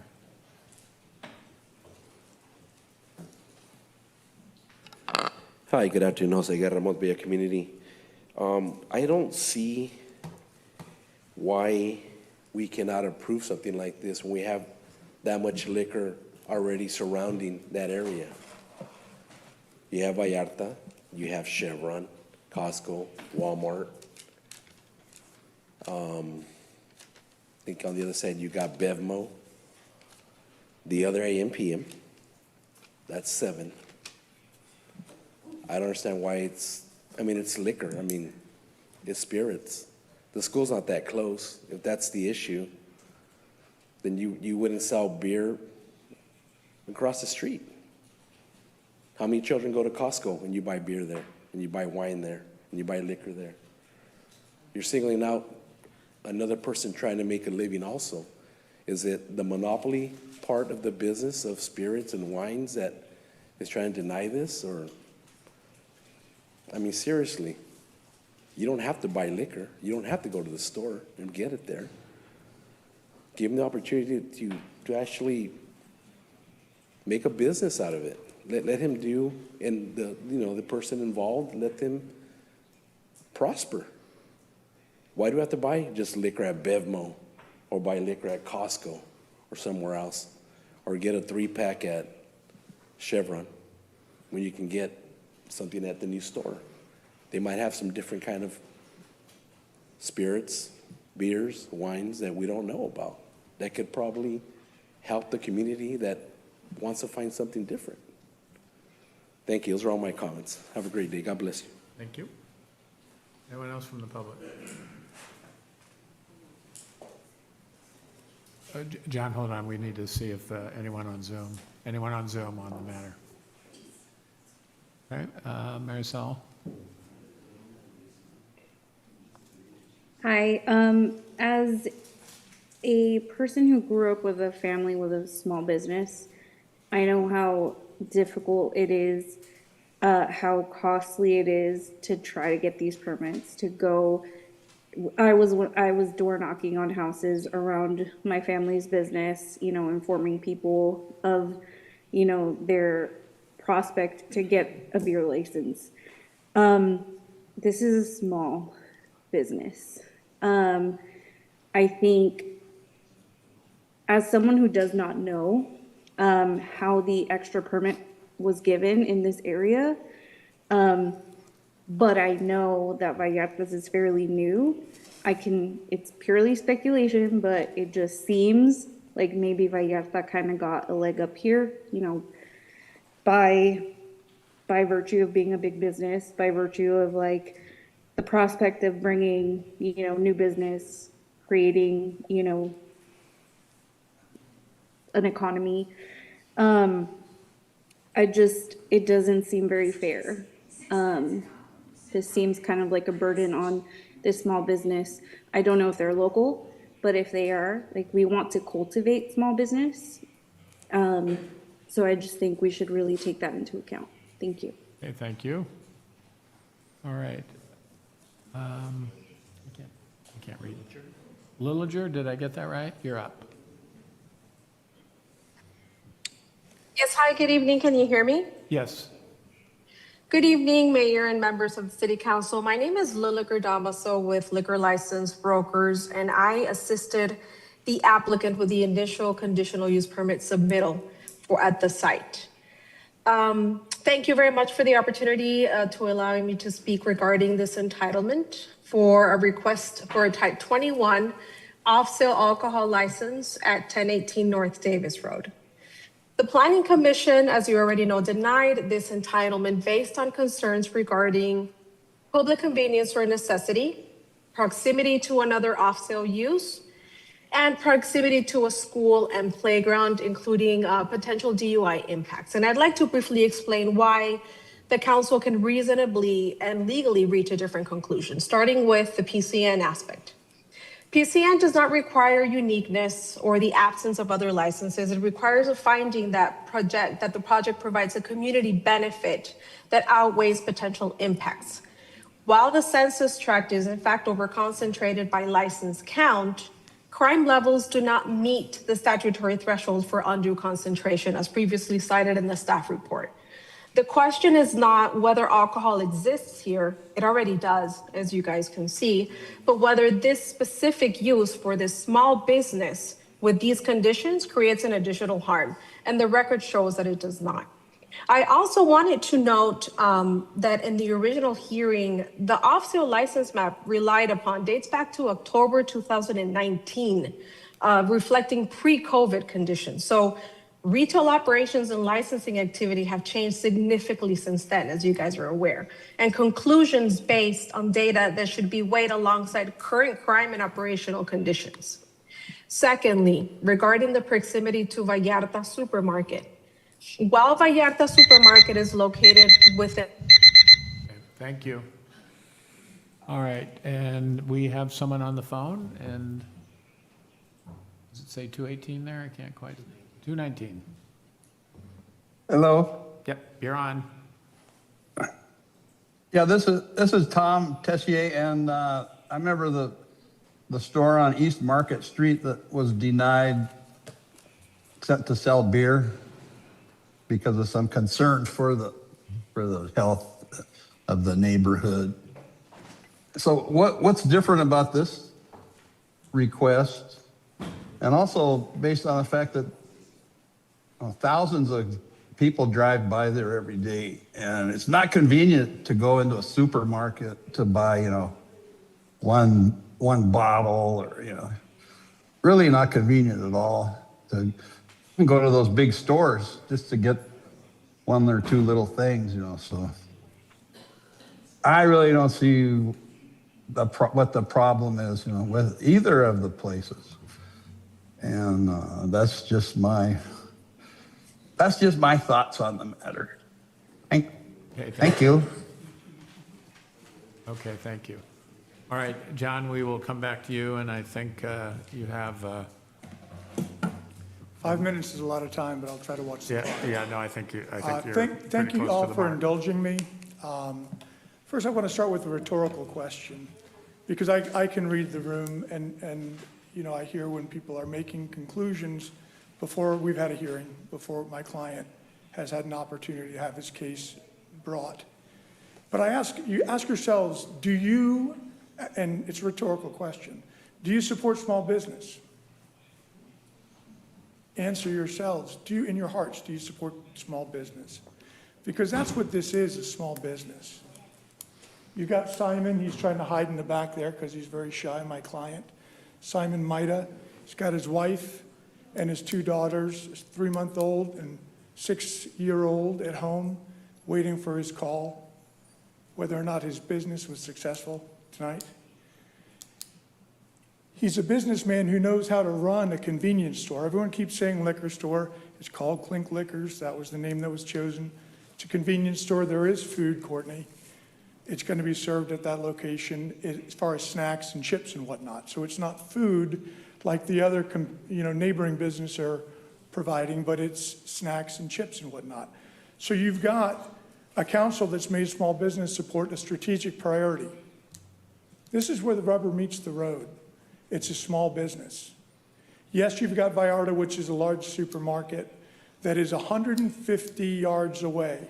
150 yards is a long time.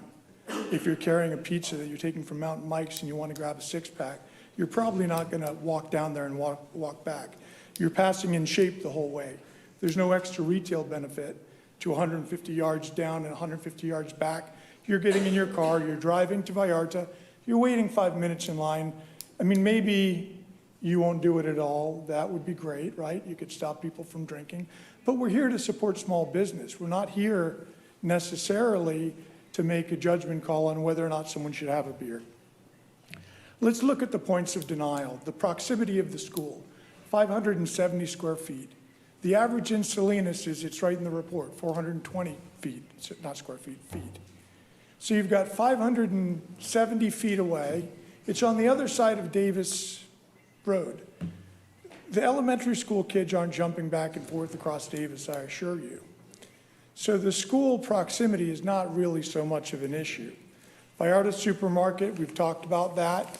If you're going to Mountain Mike's or you're going in La Plaza Bakery to grab your Blue Zones dish like I did after the gym, you could jump right into the convenience store and grab a to-go bottle, which you couldn't get there.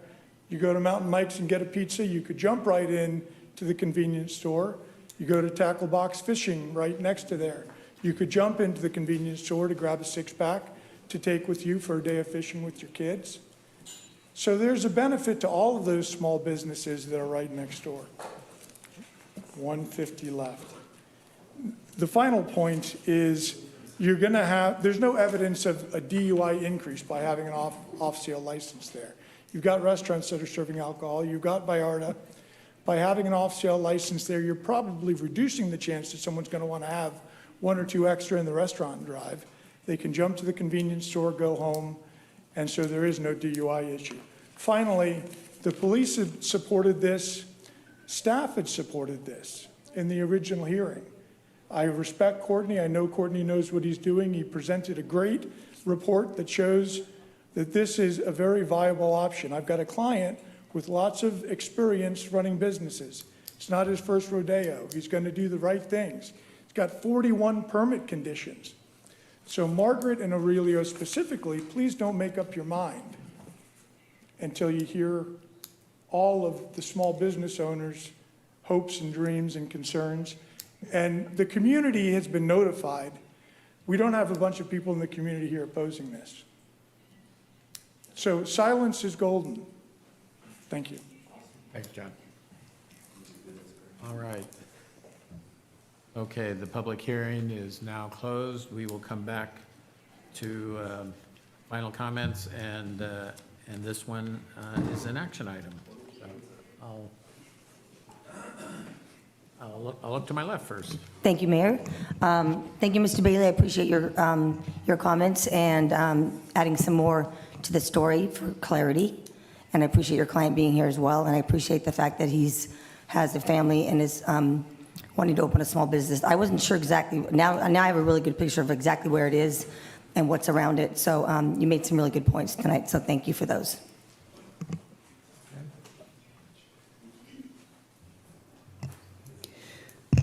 Thank you to the applicant for coming, and yes, I will not be able to support the permit, and I base mine on the schools, and we have already enough licenses.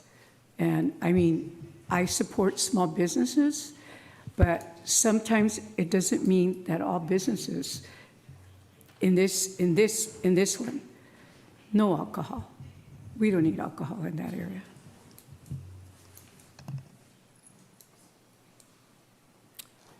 Again, I'll be supporting the Planning Commission's recommendation, and I'll conclude my comments there. Thank you.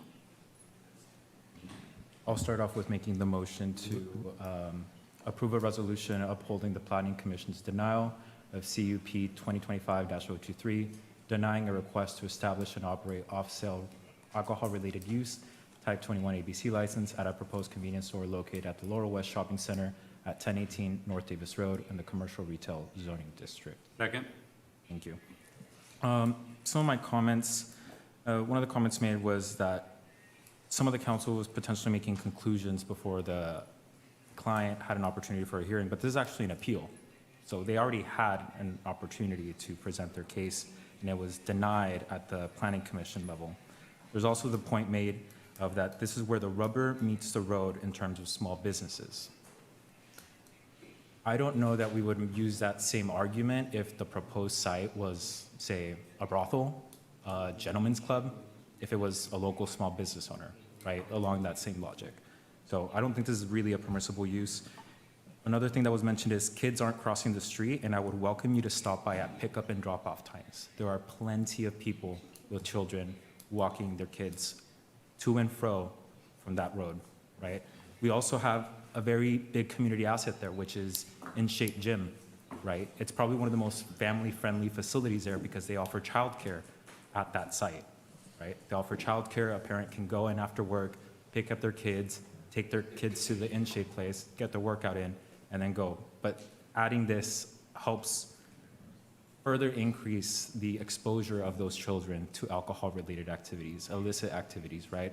While there might not be an immediate direct correlation with DUIs, if you ask Sun Street centers about the condition or the state of Salinas as it relates to alcohol abuse and alcoholism, if you ask your family members, I think a lot of us have personal stories with issues related to substance abuse and alcohol, right? So it goes far beyond just this store, right? And although the point can be made that there are some liquor stores 400, 300 feet away from a school site, I guarantee you those were all done before I was on council, right? And I will never support those types of activities that close to sensitive uses around our children and around our families.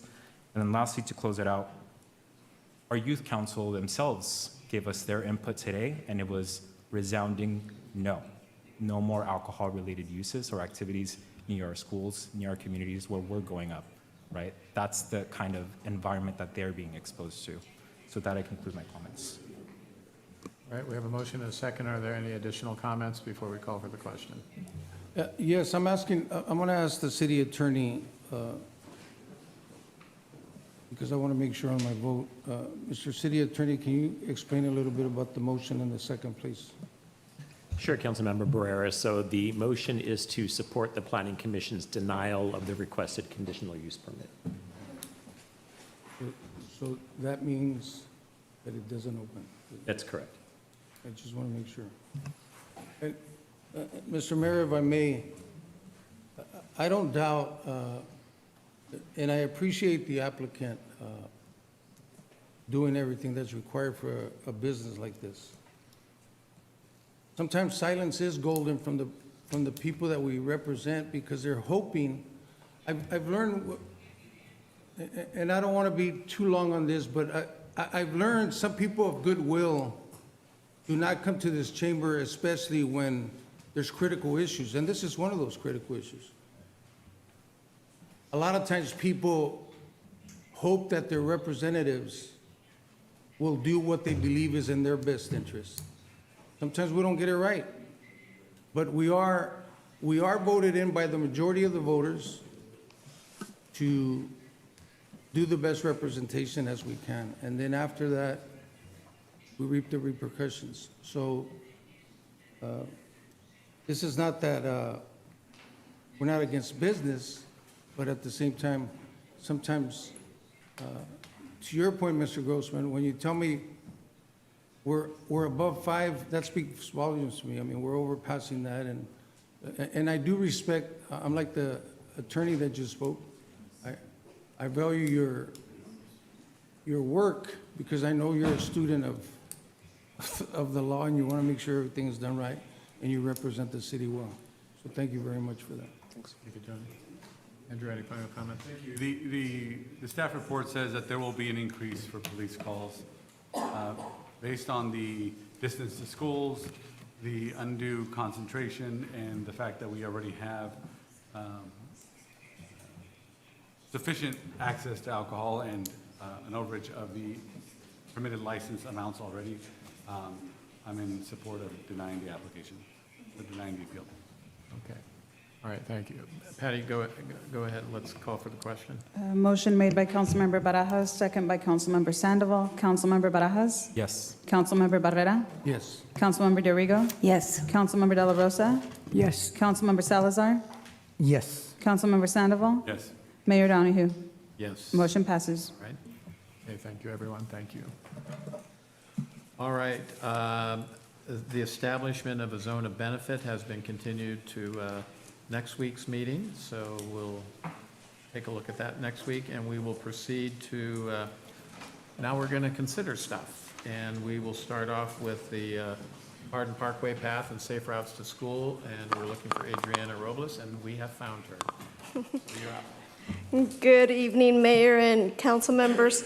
Yes, tonight I am here with our consultant, Molly Tremblay, with Kimley Horn, and what we're going to be asking you is to approve a resolution approving the Hardin Parkway Path and Safe Routes to Schools project and the findings of the project for CEQA, which basically we found the project to be categorically exempt pursuant to section 15301, class 1C.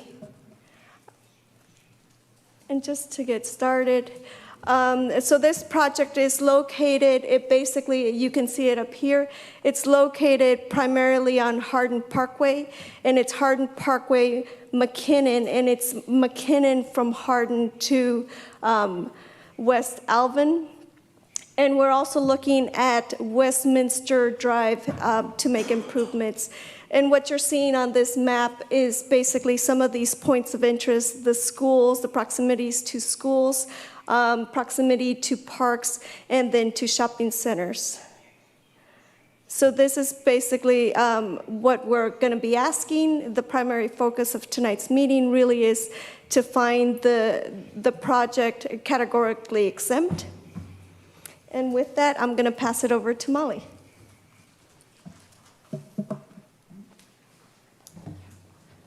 Thank you, Adriana, and thank you, Council, for having us tonight. So I'll be going over an overview and background of this project.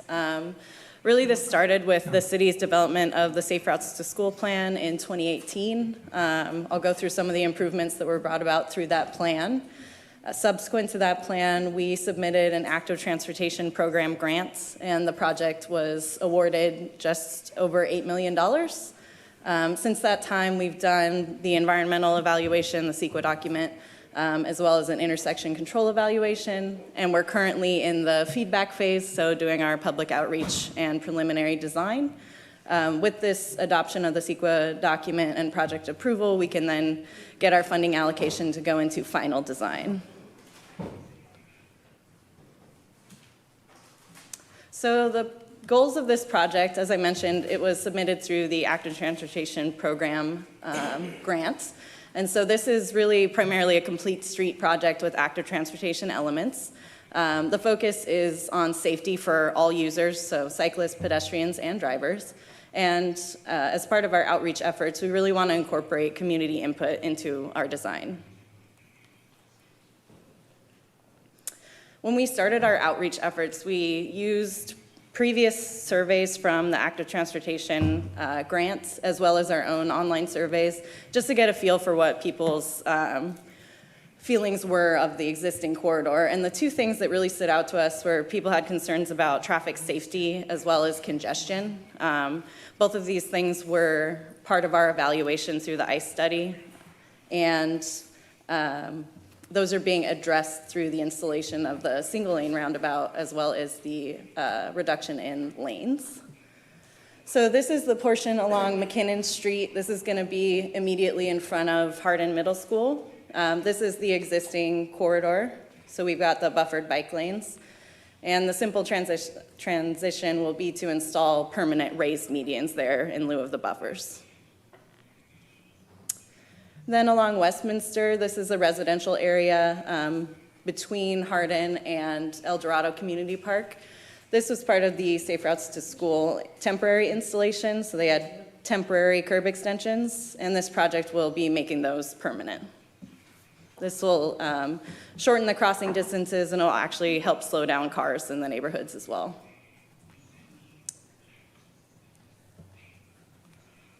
So this is the area along Hardin, really the heart of the project. And through our outreach and preliminary design, we looked into 3 different versions of the corridor. These topics along the top are things that were either required through our grant or that we heard from the community that they wanted to have installed, or that we heard from our stakeholders. So we talked to fire, we talked to the school. So stormwater treatment and the multi-use path, that's required as part of the grants. Tree loss was something that we heard from the community. Hardin is really gorgeous. It has all those really well-established trees in the center median. We really want to be cognizant of that and make sure that we can maintain as many of those as possible. The lane reductions, so getting rid of 2 of the travel lanes, that was a requirement of the grant. We also know, talking to fire, that if we are getting rid of some of those lanes, we want to have space so that people can either pull over on the shoulder to let emergency vehicles pass by. So that was a big consideration. Equitable access. This was something we thought about when we had the bike path on one side of the road, that really users on the south side could get to it easily, but people on the north couldn't. And since there's residential areas on both sides, we wanted to look at something that would have better access for both north and south. So at the end of the day, when we looked at these 3 alternatives, it's really this bottom alternative that had the most points related to those. So again, this is the Hardin corridor from Main Street to El Dorado. This is the existing corridor. And then this is the preferred alternative. So removing 1 travel lane in each direction. We'll have the multi-use trail in the center. On the outsides, we have a drivable grass, so it still looks landscape, but it's actually a shoulder for people to pull over on to let emergency vehicles pass by. And then we have stormwater treatment on the furthest extents. And then in the center there at Hardin and McKinnon, we have a single lane roundabout. So again, the recommendation tonight is to approve the categorical exemption for CEQA and the project approval. Okay, thank you. All right, any questions from council? Okay, Tony, we'll start with you. Thank you. Great report. This is exciting. I know Monterey Salinas Transit buses go through there at least 60 times a day. Yeah.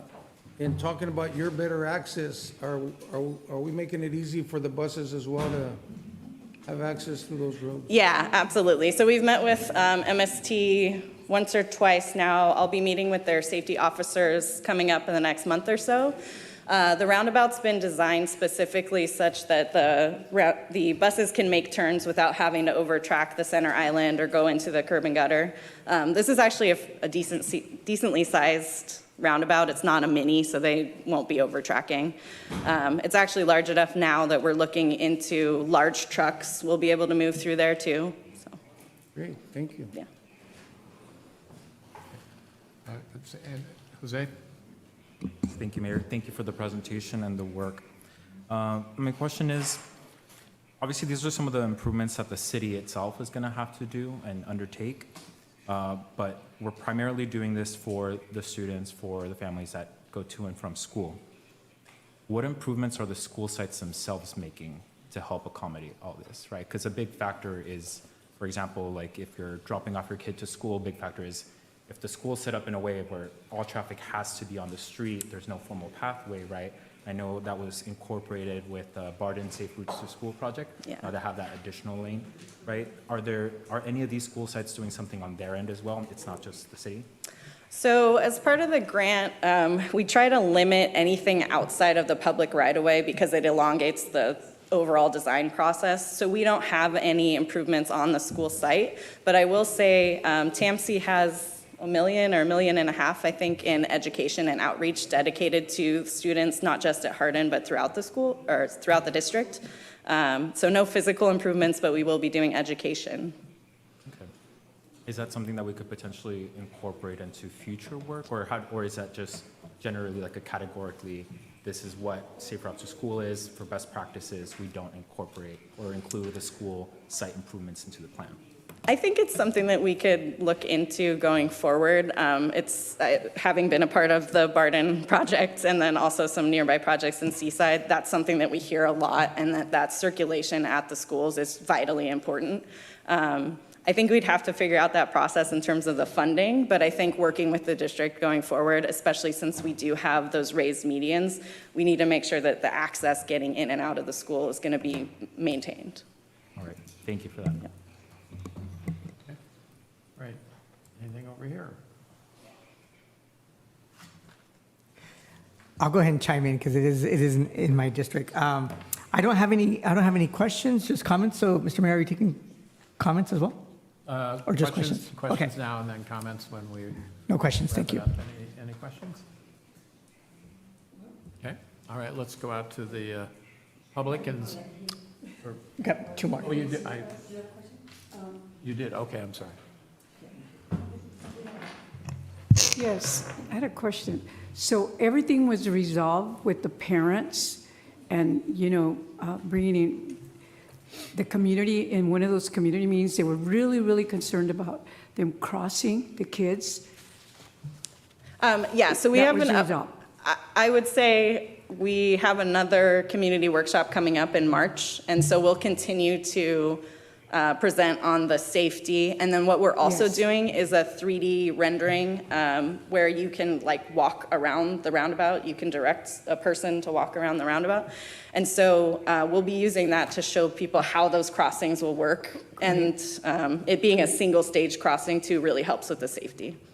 Oh, great, because that was a big concern. Yeah. For some of the residents that attended, they were, yeah. Thank you. Margaret? Thank you, Mr. Mayor. One of the things that concerned me was the lack of use of helmets by the children on bicycles.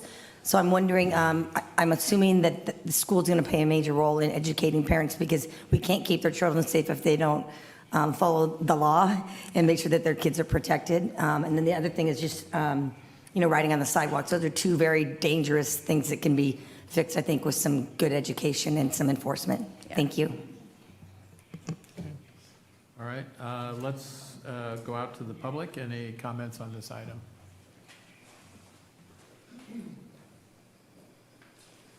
Sharon Field, Santa Lucia Village. Technically, I'm 2 doors down from Hardin Parkway, and I did go to the El Dorado meeting. I was the only community member that showed up.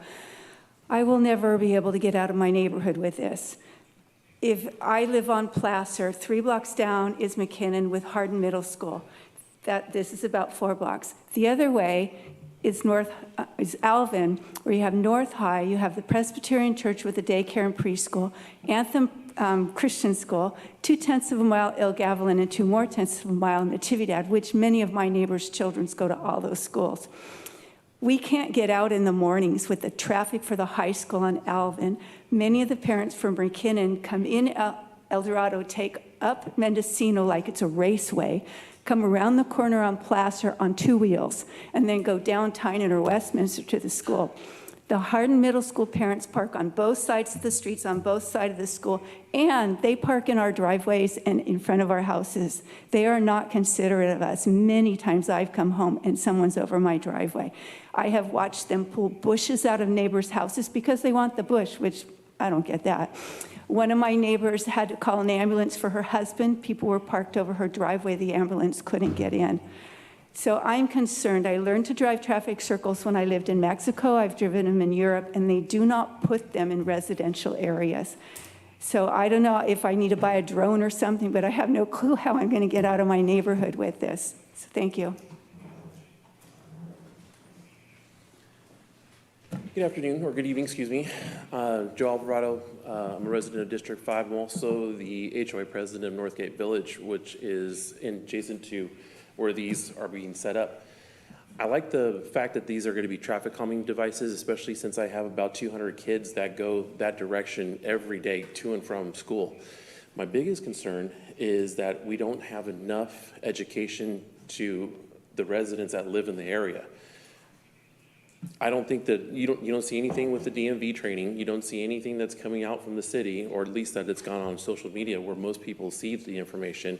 So I'd like to see some part of this go to education, not just to the parents of the school, but like what she just said, to everybody who lives in the area so they know how to navigate.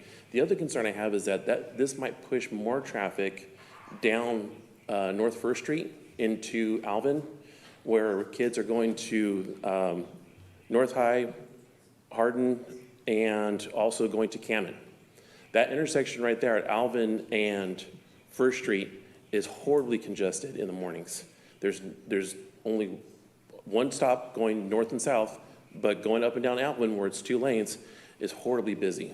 I know that the public has asked for traffic calming in that area, especially when the District 5 rec center was being addressed, and that was one of the biggest concerns about the traffic calming. I think that we need to also investigate that area there to make sure that this is safe for all the kids and not just redirecting traffic to get to a faster way to go to school. That's it. Thank you. I got to jump in on this one a little bit. All 5 of my kids went to Hardin Middle School. Our oldest is 45 years old now. And one morning dropping them off, the dumb kid running around the car, I seen a vehicle coming down. I yelled at him, and he stopped, and his jacket got hit by the car. If I wouldn't have yelled at him, he would have been a pancake. At Hardin and McKinney, my sister-in-law was in a pretty severe crash. People, like a couple other people said, in that area drive excessively fast and carelessly. I don't like roundabouts. The one over on Highway 25, I almost got wiped out. Person wasn't paying attention. I seen him coming, stepped on the brakes, he went right across. Don't like them. That's just going to increase speed, people being able to go around. And I don't see how kids are going to cross. A side comment, I don't know who approved it or did it, but down at Tividad, pedestrians and bicyclists can go in the number 2 lane. When that was first put in, I didn't realize it. I didn't see the signs. And it's starting to get dark, and I'm going down, and I stepped on the brakes, and there's 4 young girls walking in the street abreast of each other. And then here came a car behind, and I'm like, oh no, they're gonna hit me. Well, I didn't move because I didn't want to see the girls get hit. Luckily, they stepped on the brakes and almost rear-ended me. So I rolled down my window, yelled at the girls, get out of the street. I didn't know why they were walking in the street. So next morning, I seen the signs. Whose stupid idea was this?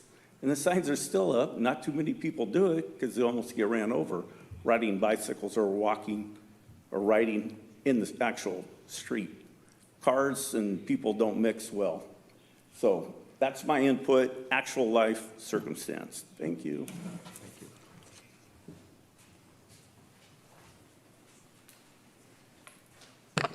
Good evening. Name is Eric Peterson. Currently member of Traffic and Transportation Commission, and I was a yes vote on this. And as the mayor knows, a bicycle advocate since I was a teen, and I've taught bicycle safety in schools, and got the TAMC Transportation Excellence Award. This is all about safety. And that, as far as a bicyclist is concerned, is the most important because you don't have a lot of protection. And a lot of kids are not taught correctly how to be safe. When I was a kid, my parents knew what I was doing, and they made sure I was riding safely. And of note is almost all the complaints you just heard are totally irrelevant to this project. The project's going to make things safer. It won't make the traffic in the area any worse. It might make it better. When you get used to roundabouts, they're great. You have to get used to them. I went to a presentation with one of the TAMC people, I don't know, 20 years ago or something. And he starts off by saying, people hate roundabouts until they get them, then they love them. And that is an important thing here because it slows down traffic. It just makes everything better. Look at Caltrans has a lot of propaganda stuff for roundabouts. And the most important thing, I think it was fatal crashes are down 94%. I didn't prepare for this, though. And that's the most important thing. Let's keep our kids safe and alive. Thank you.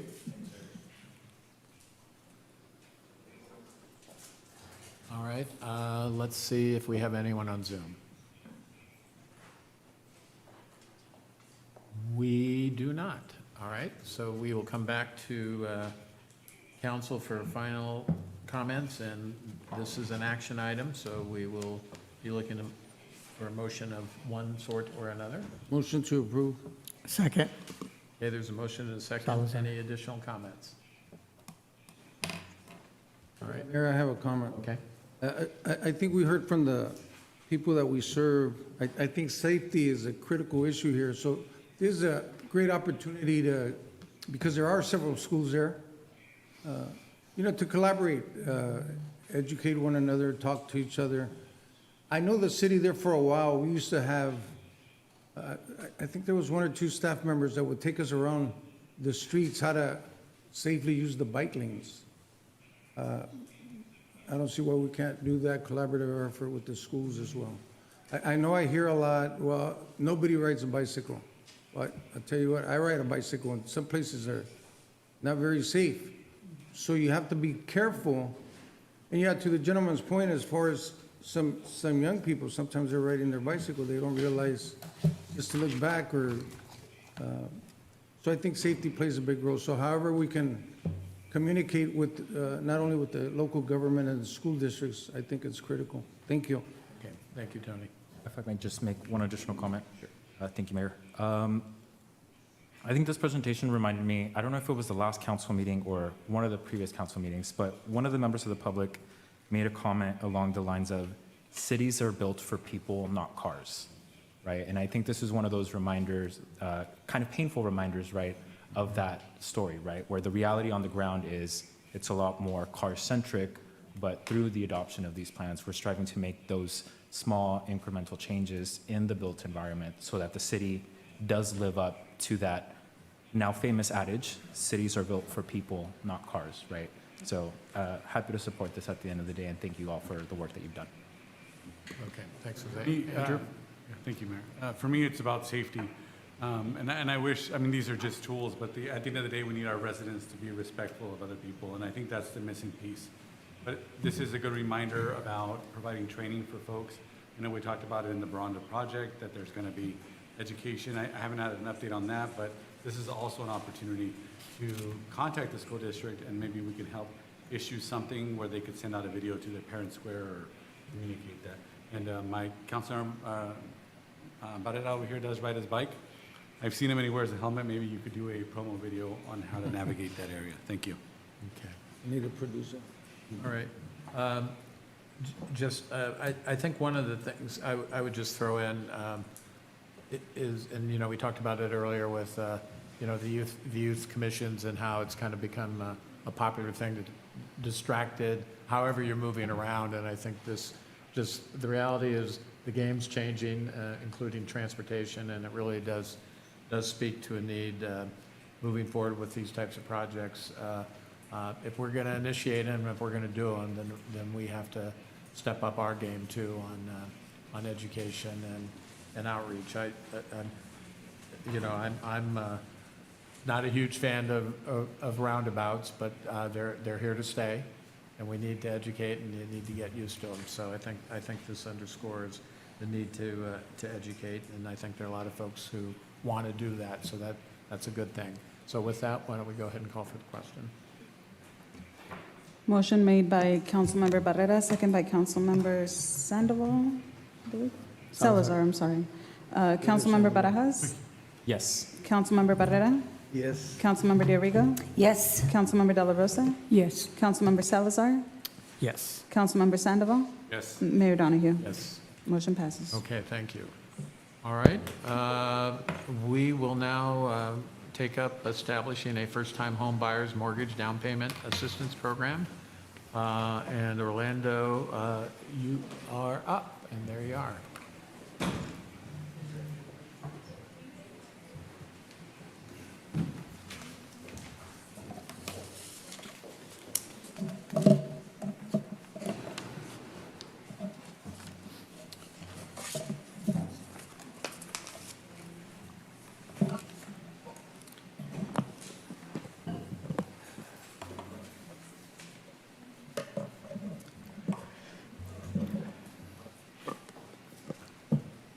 Good evening, City Mayor, council members, and members of the public.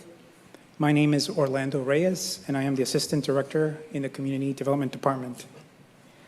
Today, I'm excited to bring to you for council's consideration the establishment of the first-time home buyer mortgage down payment assistance program, and in consideration to submit the draft program guidelines to the State of California Housing and Community Development Department for authorization to launch the program. This item was also brought to the Housing and Land Use Committee on January 20th, where the motion passed to support this item and bring this item to council.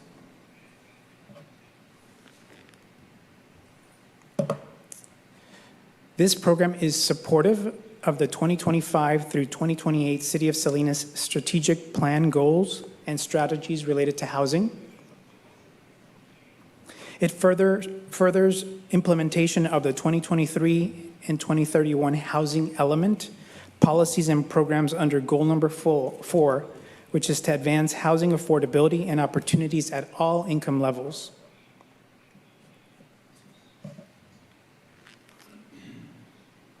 This program also complements the other city initiatives, such as the pilot rental assistance program for renters, and the strategic partnerships to create affordable housing development by means of the recent NOFA, Notice of Funding Awards, to build and create new affordable housing.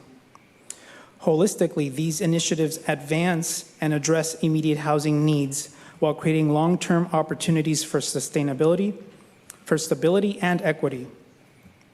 As our staff previously shared during the Housing and Land Use, the first-time homebuyer mortgage down payment assistance program builds upon the complementary programs by providing sustainable home ownership opportunities. The intent of the program is to expand housing affordability in the city using approximately $1,034,137 in available permanent local housing allocation grant, PLHA, revenue from unspent previous years, 2021 and 2022. To be noted, the allocation of this PLHA is required to be used for home ownership opportunities and must be formally requested from the state before March 1st, 2026. So although we have it earmarked, we have to submit a request for funding to initiate the program, that along with the draft guidelines.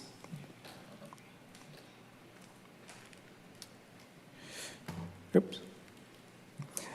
So who is this program for? The program will be to provide, the program is established to provide would be established to provide to the City of Salinas residents and/or applicants employed within the city limits within the minimum of 2 years who are income eligible, first-time homebuyers earning up to 150% of the average median income. It provides them with down payment assistance for non-reoccurring costs through a one-time assistance, a deferred 3% simple interest loan of up to $125,000 or 17% of the purchase price, whichever is less.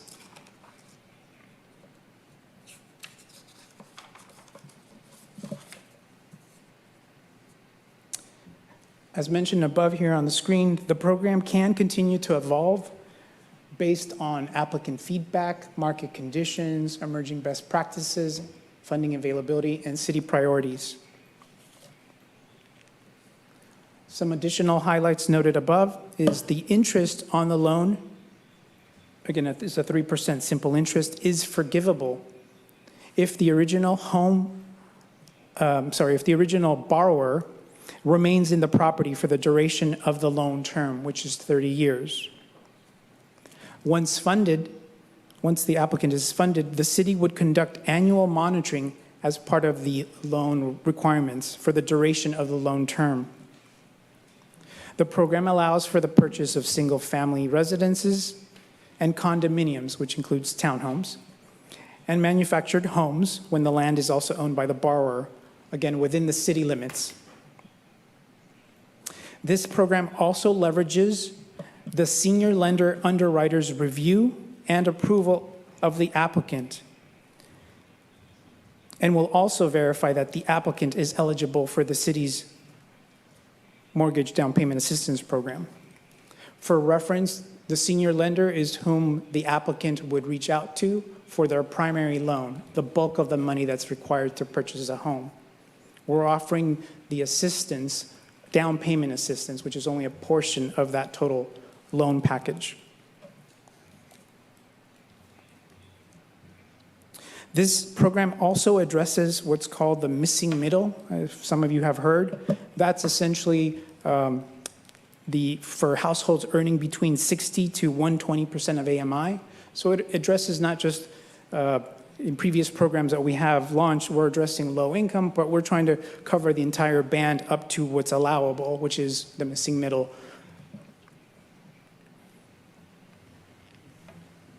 Some program components include, as part of the eligibility requirement, a mandatory 8-hour HUD-approved home buyer education course is required. The course would be offered by one of our partners, such as ECHO, Eden Council for Hope and Opportunity, which is a nonprofit that provides tenant landlord counseling and education and mediation. Where is this program going to be managed? It's going to be managed by the Community Development Department, Housing Division. We will be administering the first-time home buyer mortgage down payment assistance program. The application for this program would be queue-based, serving applicants on a first-come, first-served basis, as deemed eligible by the senior lender and the city. So it's not that you just submit, but it has to be deemed eligible. The applicant must be deemed eligible by their primary lender and the city. Then you're considered in the queue. The implementation timeline reflective above identifies that with council's approval, the intent is to submit the draft guidelines, which you have in your package, to the state approving agency, as mentioned, the Housing Community Development Department of the state, by January 31st, 2026. Once it's approved, once these guidelines are approved by HCD, we can then move forward to launch the program. With council's approval, we would also engage our partners, lenders, and the community groups to keep them informed of when the program would launch. Notification of the program being launched would be posted on social media, online, through our partners such as California Mortgage Association, Central Coast Alliance United Sustainable Economy, CCA, MBEP, Monterey Bay Economic Partnership, and Building Healthy Communities, BHC, along with ECHO.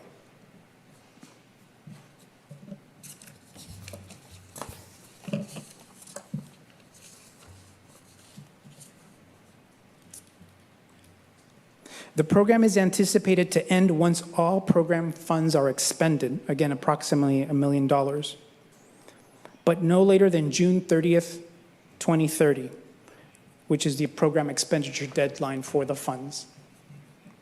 Staff anticipates approximately 8 to 10 households will be assisted with the current funding.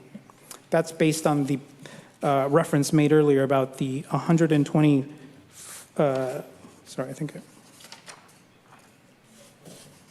yeah, 125 or 17%, either of those two. So that yields approximately 8 to 10 households would be assisted.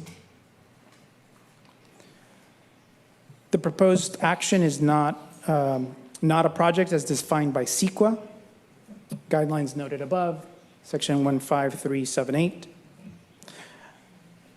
It advances the housing affordability and opportunities at all income levels. That's under the strategic plan initiatives. The recommended motion are threefolds. One is to establish the first-time home buyer mortgage down payment assistance program.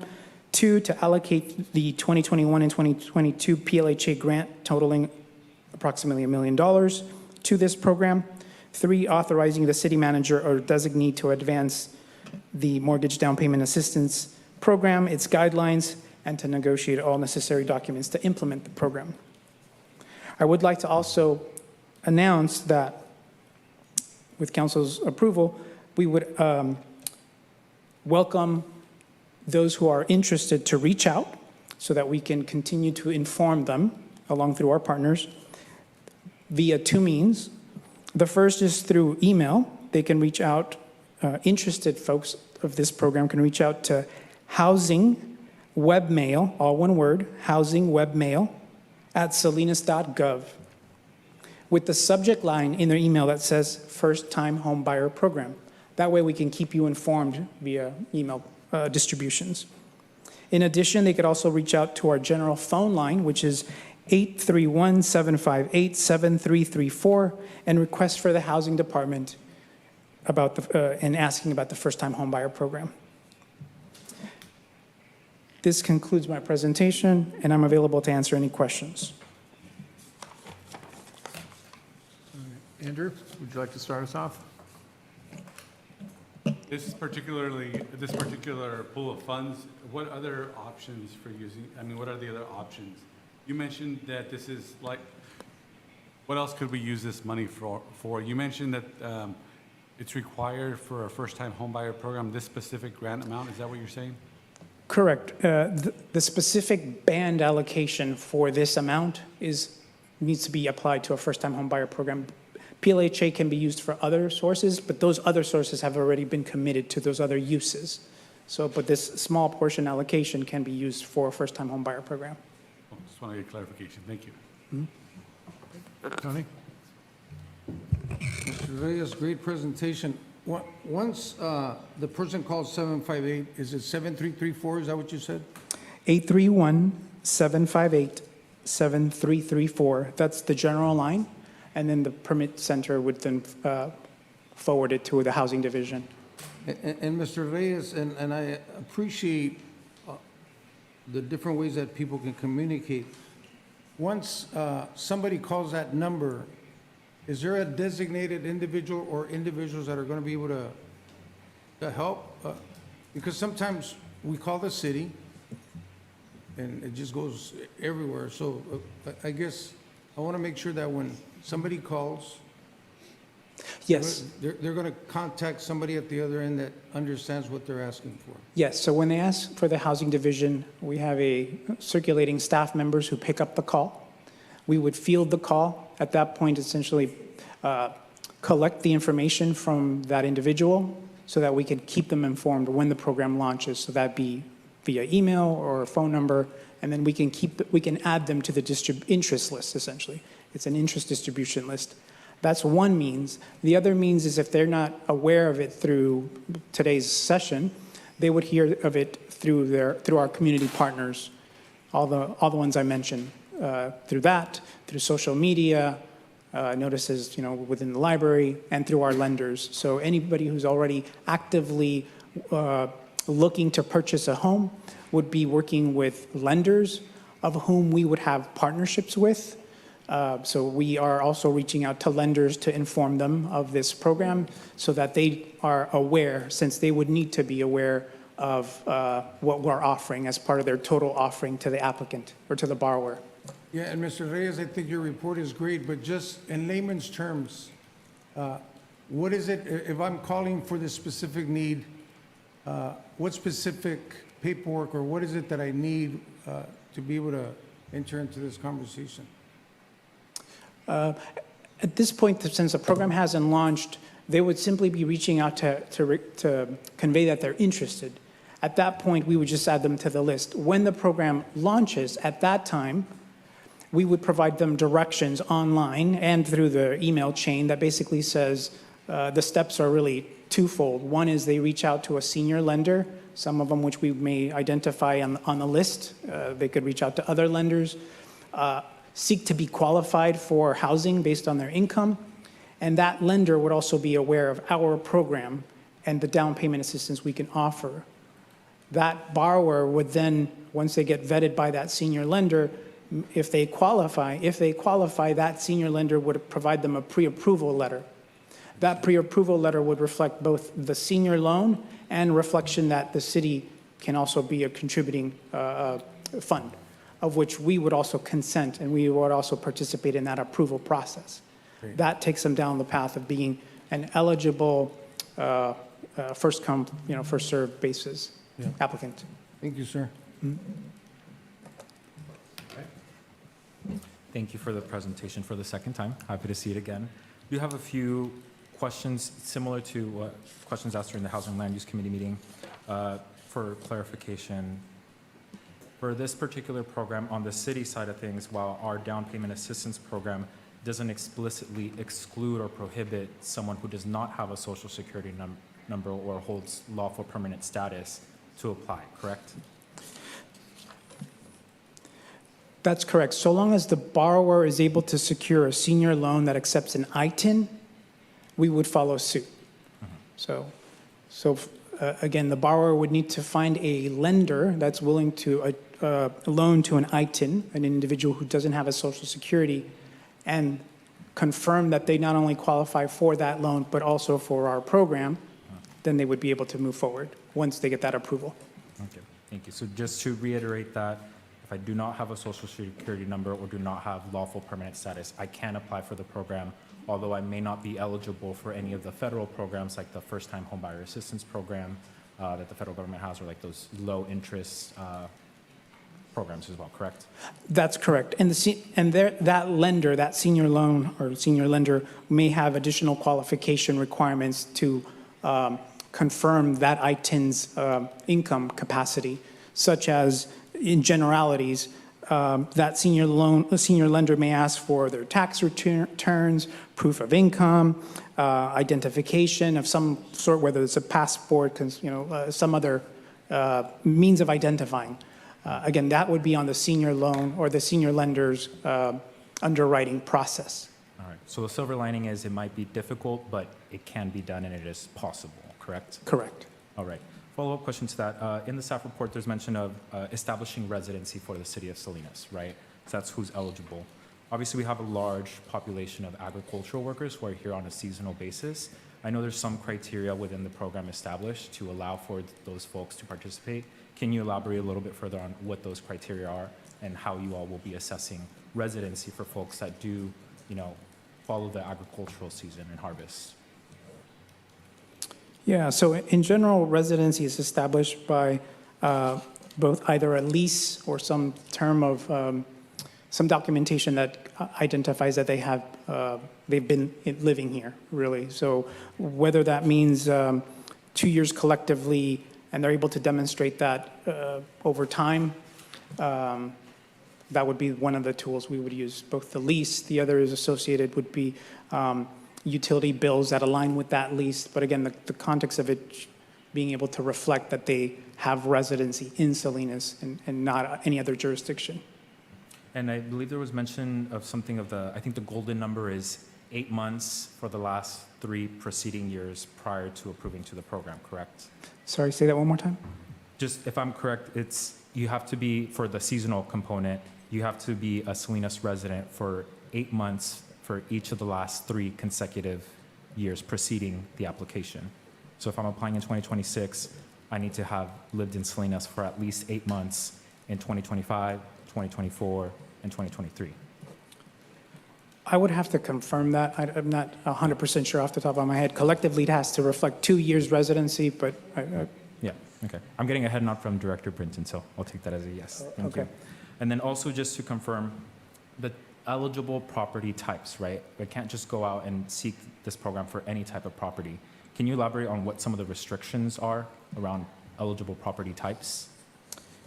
yes, the property types are single-family residences, which are generally a home, really. A condominium could be as defined as basically a townhome or a condominium, basically from the walls in.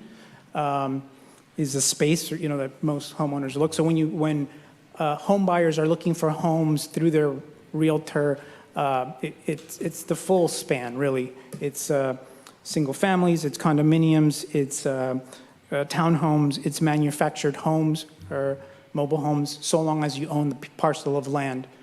So the gamut is pretty wide. Mm-hmm.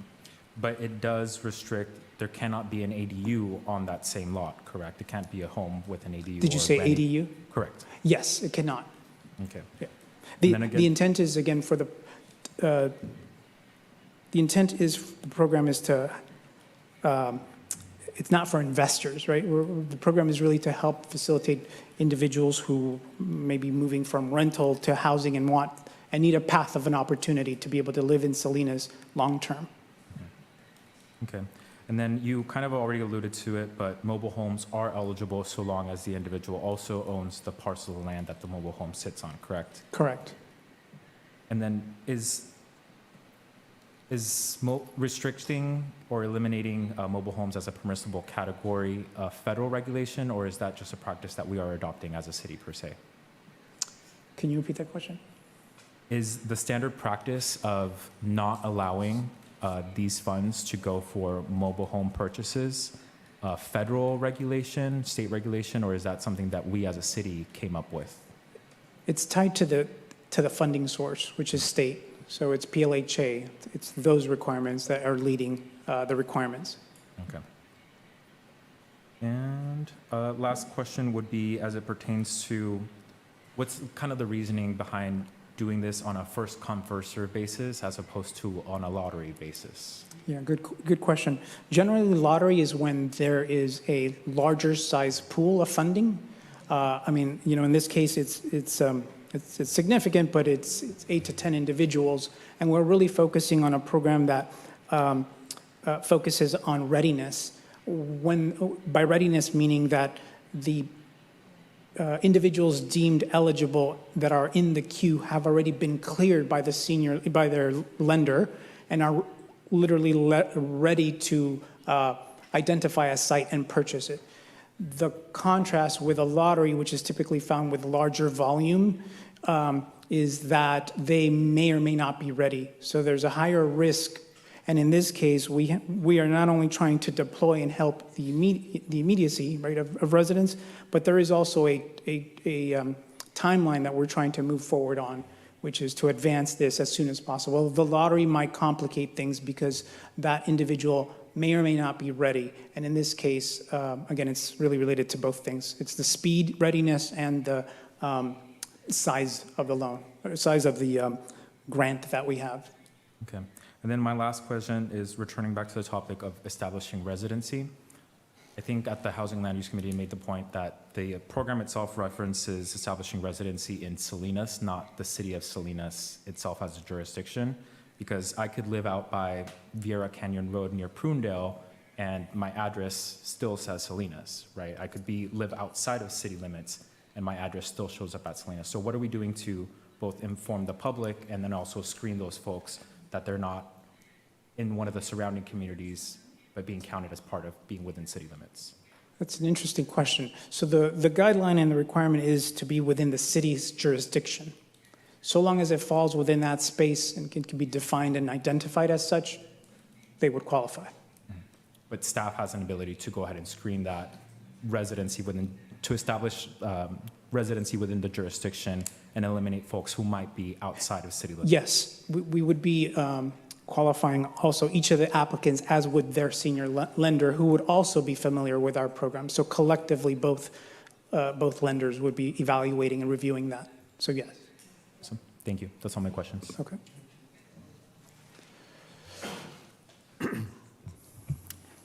Thank you for your presentation. I'm going to bring up something that I brought up briefly at the Housing and Land Use Committee meeting. In terms of transferability, right? And again, going back to this being a 30-year loan, in the event that the applicant, passes away, on paper, they're the one that applied, they were approved, maybe 20 years, right? Out of the 30, maybe they pass away, or maybe at some point, they may want to pass this on to an adult child. Is that possible, and under what circumstances might that be possible for somebody in this program? Yeah, good questions. There's a couple components. There's two parts. The first part is the senior lender would also have to approve that process, right? Because some loans from senior lenders are assumable by others, and some are not. When they are not, it ends with that borrower. That's the senior lender. From our junior, we're the junior lender in this case, on our loan, the requirements under the PLHA guidelines basically refer back to when there is a sale or a transfer, there's two components that take place. One of those components is to pay off the existing loan, to pay off the loan that the city has granted the recipient. And the other is to sell the home and restrict it to a low or moderate income. So the next person would need to be sold to lower moderate income. So with that said, there would be deeper conversation that's required with both the borrower, their main lender, and the city collectively to ensure that there's a path forward. Because if one part doesn't move forward, that being the senior lender, then the deal doesn't move forward, right? So it's collectively both the senior lender and the city's role to make sure that we're abiding by the guidelines, and the senior lender may have their own guidelines as it relates to their loan. Again, whether it's assumable or not by a future borrower. Because that future borrower always has to be, the bank will always want to make sure that they can get paid back. So they need to be underwritten to those new standards, whatever they may be. And then again, just so that those in the audience today can hear this, and I know that, again, I brought this up at our meeting, there is a component that would be forgivable, right? And that's the interest rate, right, which is going to be at 3%? Correct. Okay. It's forgivable so long as the original borrower remains for the length of the term of the loan, 30 years. And then last question, depending on what the decision is made tonight, when would the actual start date, launch date be if somebody's interested? Do you have a specific hour? Because some people may want to know, hey, March 15th at 12:01 p.m. Yeah, great question. High level, it's really a function of how quickly HCD, the state, approves the guidelines. Once we get the submittal back into the state, which I think I said by the 31st, the end of January here, it's really on the state. So best case scenario, they approve it in 2 months. We're working behind the scenes to be in parallel ready to launch. So those 2 months come up, we would launch. So, by May, maybe somewhere around there, May, June, best case scenario. Maybe they go faster, then we can launch earlier, April. With all that said, there would be ample notification and with council's approval, we would immediately start the legwork to start reaching out to our partners and have the systems in place so that when we hear the approval, we're ready to launch. Thank you. Mr. Reyes, thank you for the presentation.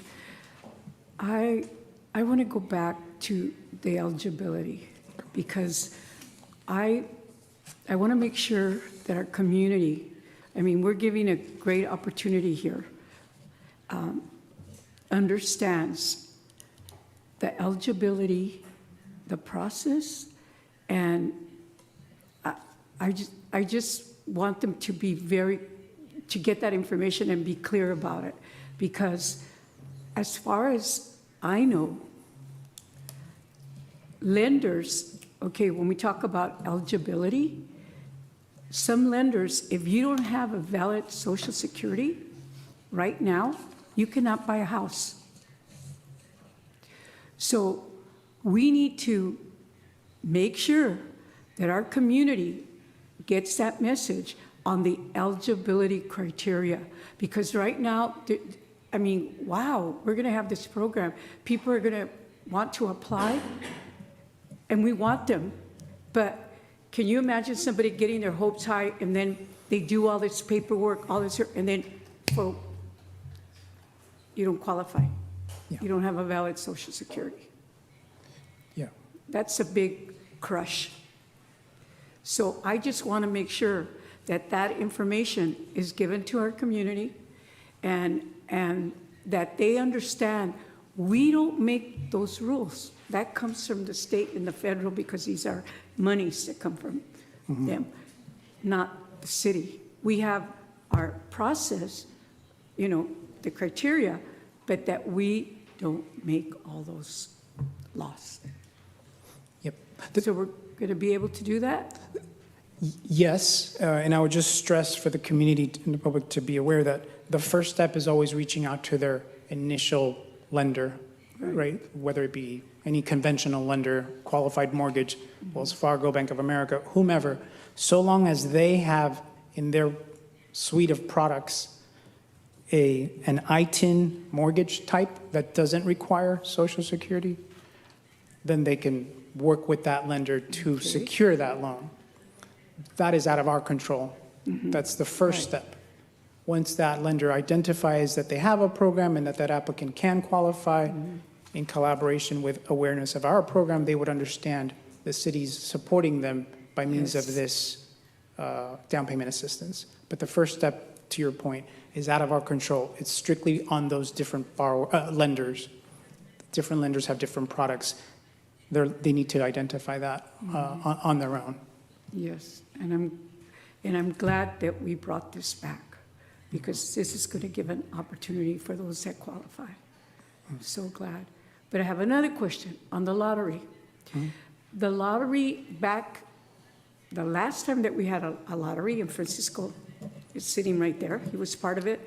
How it worked was the lottery process was not, I believe, not so much the money, it was the lottery to pick in front of everyone, in front of the community, that families that came. Tony remembers probably, Councilmember Barrera, that they came at a meeting and housing, and I forget, everybody was here, and we picked, or other people picked the names that qualified or pre-qualified, or how did it work, Francisco, right?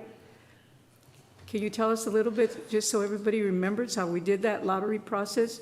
It was very fair, and I think we should look at that. That lottery was for the inclusionary homes. Okay. That was when we actually had the inclusionary homes, and we had a list of applicants. Yeah. And we put those properties in the lottery. You know, so that's what it was for. It wasn't for the first-time home buyer program. Okay. It was for the inclusionary homes. That's when we did the lottery. So maybe we should think about that. Maybe we could do that again. I don't know. I will leave it to you, Mr. Reyes. Just to kind of clarify and stress, under the current guidelines, the proposal is to not do a lottery, but it's a first come, first served basis. And that first come, first served basis, the individuals in that list would go in order of priority once deemed eligible. So just because you apply and you're first doesn't mean you necessarily make it to the list, because in order to be added to the list once you apply with your senior loan, that lender would indicate to us whether they qualify for a loan to take the next step. So this is not a lottery basis like in the previous example that you mentioned. This is different. This is queue-based, first come, first serve, once deemed eligible by both the senior lender and the city. So it's a little bit different, but the process is the same in the sense that the evaluation of the applicant's capacity to borrow money and to sustain it for the term of the loan is both lenders are looking at that, the city and the senior loan. Does that help? Yes. Okay. Thank you, Mr. Reyes. Thank you, Mr. Mayor. I think most of my questions have been answered. I just had one question about the PLHA, the grant revenue. That's new money coming in, right? There's no pot of money that it's being added to. It's just, it's that number 1,000 or 1,034,000, correct? That's correct. Okay. Yep. And this is a new program, so we've never done this before at the city. Have we ever offered this type of program before in the past? Yes, Yes, we sounds have. like we So have in the we've past. tried it, discontinued it, so, and learned from whatever worked and didn't work last time and make it better this time? Okay. Yes, I'm Thank seeing you. nods, yes. Appreciate that. Thanks so much. Yep. Okay, thank you. All right. Let's go out to the public on this item. Anybody from the public care to comment on this item?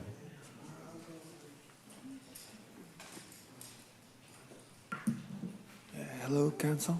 My name is Salvador Tavares. I'm Speak up like. just a little bit, please. What is it again? Could you just speak up a little bit? Oh, yeah. My A name little is louder. Salvador Tavares, and I'm 31 years old.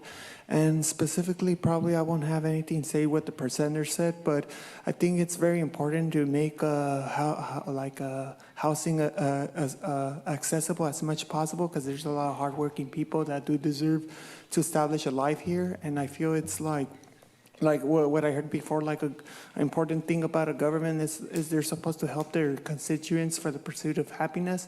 And I do feel like, I know it just seems like my opinion, but all the constituents, like whether they're documented or not, they're still producing the same dollar as any other citizen. So it's very important to like give many people a chance. And I'm, like I said, I'm 31 years old, and I really hope that one day it'll be more accessible. That's all I need to say. It wasn't that specific, but thank you for hearing me out. I appreciate That it. was terrific. Thank you.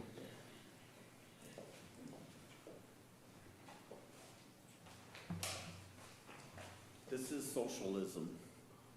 It's not up to city government to help people buy a house. It's up to people to do it. So I don't understand. You got educated people here. Unless you admit that you're a socialist, I'm telling you, this is socialism. You know, everybody a few generations back started off hard. Who's going to police the houses to make sure that people stay in the house and don't move out and rent out each room to different families? You guys think about that? I'm fixing a house right now. One of my family's houses, up to $10,000 for damage done by two little chihuahuas over 18 years. It's a hard wood floor. They paid $3,000 deposit 18 years ago, or $10,000. I'm going to try to rent the house out at $3,000 a month so I can get at least $3,000 deposit. You know, this is so timely. Now houses are going to start being sold by people who've owned them for rentals. So I'm assuming that everybody's saying, oh, let's put people in, help them buy these houses that people are giving up. In your district, I know a family, 60 houses they're going to sell. We've already sold 3. We're going to sell off as the market progresses. A lot of people are going to sell because of rent control. So you guys are really changing things by your votes. So please think about the whole big picture and not fluff, because that's what this is. You know, I got practical experience I hope you guys do too. Thank you. Okay, thank you. All right, anyone else?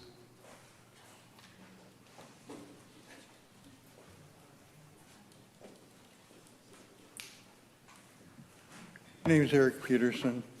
And if a lot of people are going to be selling their homes, that means a lot of people are going to have the opportunity to buy homes. So I guess if his prediction is correct, that's a good thing. Thank you. Good. Thanks, Eric. Hola, buenas noches. Mi nombre es María Chávez. Yo doy las gracias por este programa, porque va a beneficiar a muchas familias. Habemos muchas familias que sí queremos comprar casa y no tenemos para dar el primer pago. Entonces, beneficiaría a muchas familias, a muchas. Para uno sería como algo muy grande empezar así, de agarrar su casa y que le ayuden, porque hay personas que no quieren ayudar. Hay dueños que quieren tener a los inquilinos allí sometidos a ellos. Porque yo conozco a la suegra de mi hermana, que así estuvo la señora en una casa muy mal, no reparaba nada y ahí la tenía. Y sí quería el dinero mes con mes. Y ella le decía de algo que, ay, aquí está dañada la alfombra, los gabinetes de la cocina están todos podridos, en el baño el techo estaba todo bien feo. No le reparaba nada, pero sí quería el dinero. Yo le ayudé a la señora a que aplicara a housing.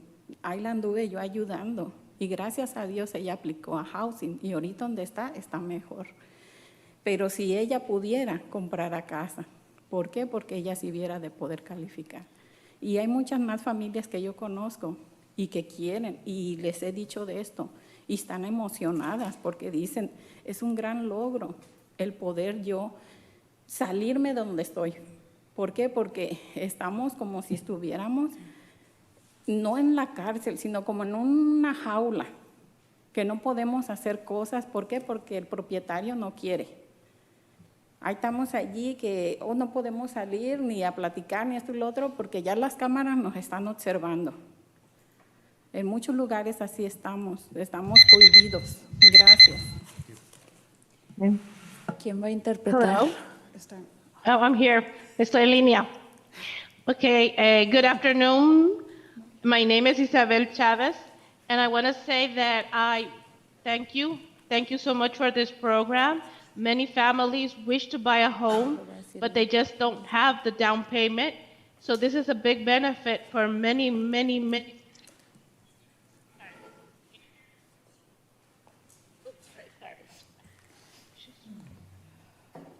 So this is a big benefit for many families, and it would be something great if we could be able to buy a home.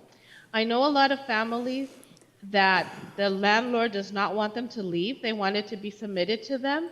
And even though the house is in bad conditions, they don't really care. That's, for example, my sister's mother-in-law. She was in a house that was really damaged.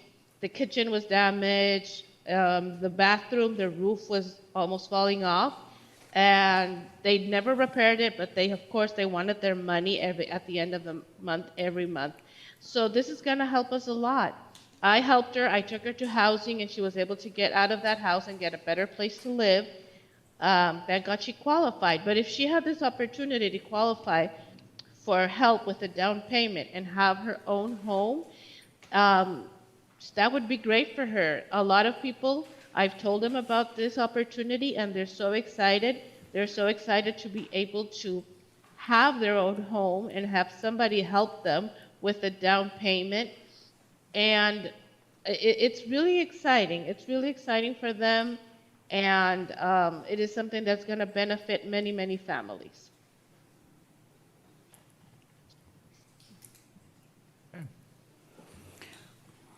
Buenas tardes, mi nombre es Nidia Soto, soy organizadora con BHC en el Condado de Monterrey, organizadora de la justicia económica.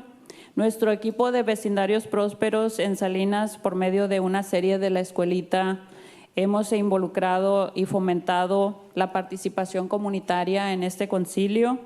Estamos construyendo un liderazgo con herramientas y el conocimiento y las habilidades para fomentar una participación auténtica y una gobernanza colaborativa y liderazgo comunitario para una democracia viva y auténtica.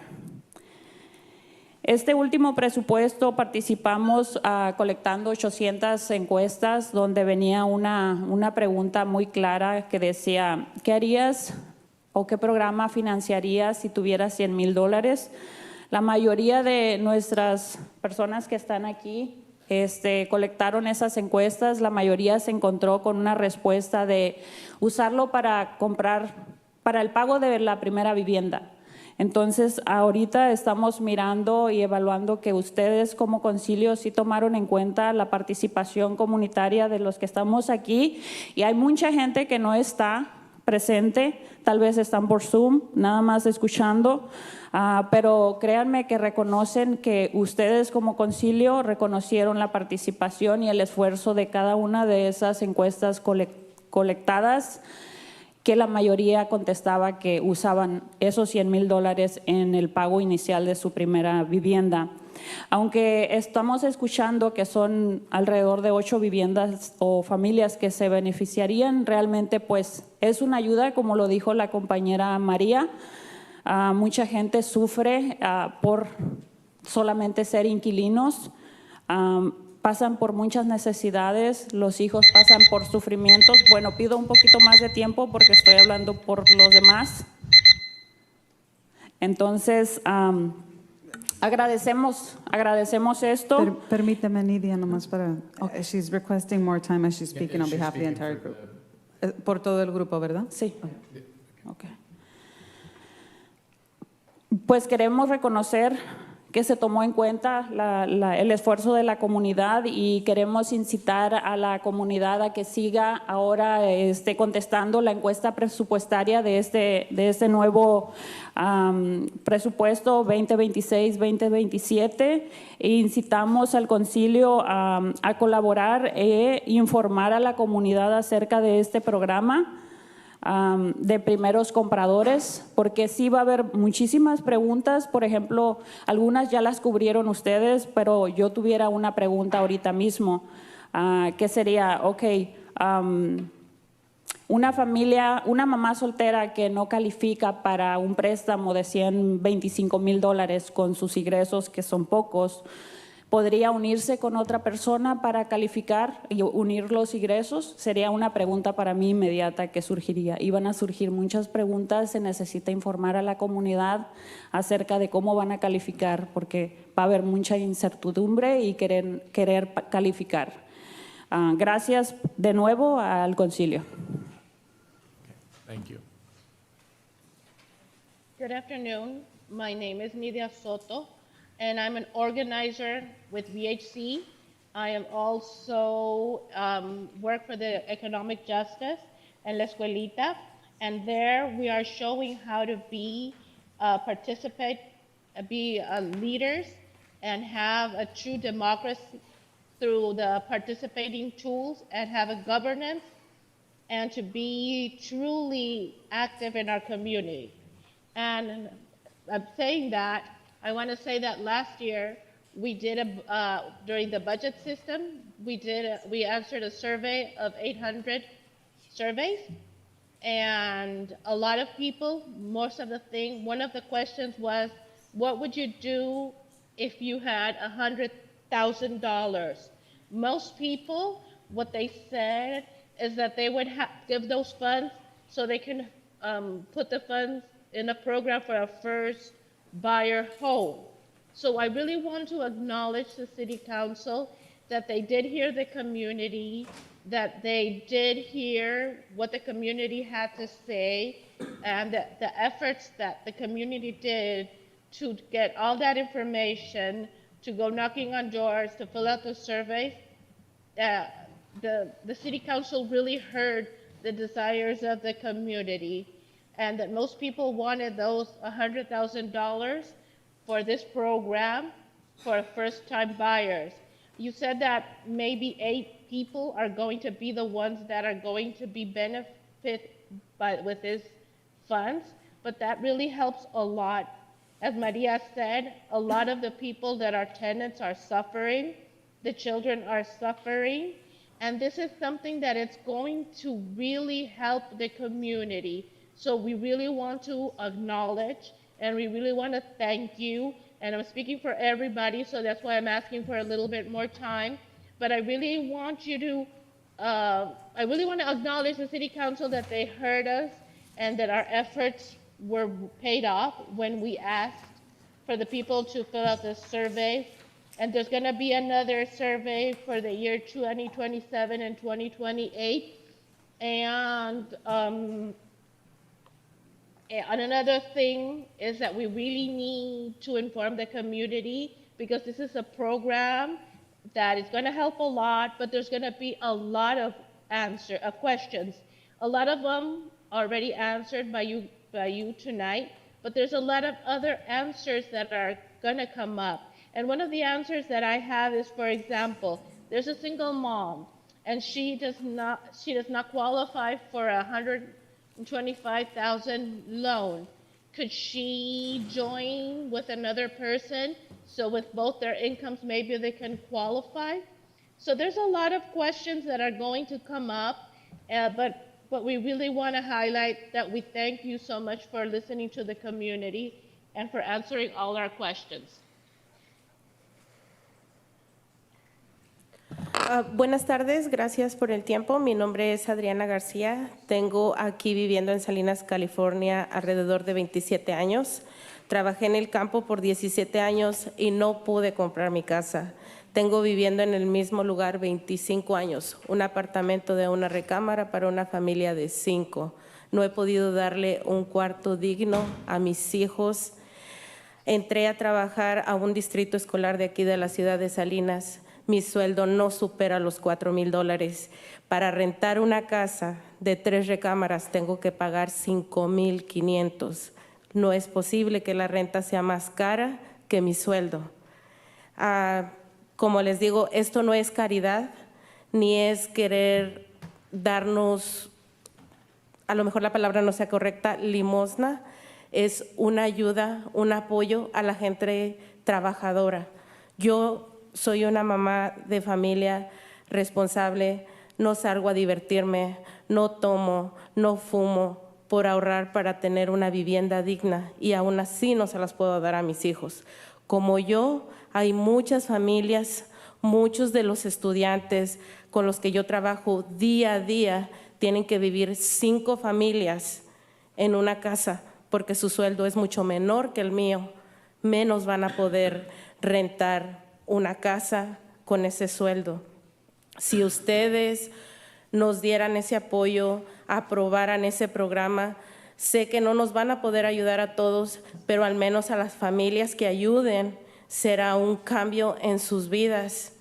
Claro que debe de haber reglas, que deben de ver la necesidad de cada familia, porque no siempre el apoyo y la ayuda llega a las personas correctas, pero por eso están ustedes detrás de este proyecto, para asegurarse que en realidad la ayuda llegue a quien en verdad la necesita. Entonces, por favor, les pido que piensen y aprueben esto. Gracias. Good Buenas night. noches. My name is Adriana García. Buenas and I have noches, lived in gracias. Salinas. Uy, perdón. You have to wait Estoy till translation. interpretando. So I'm going to start again. Good night. My name is Adriana Garcia, and I have lived in California for 27 years. And 17 years I have lived in the same, for 25 years, I'm sorry, I have lived in the same house, in the same apartment, 1-bedroom apartment with my 5 children. I have not been able to give my children a decent room. I work in the school district. My salary does not exceed $4,000.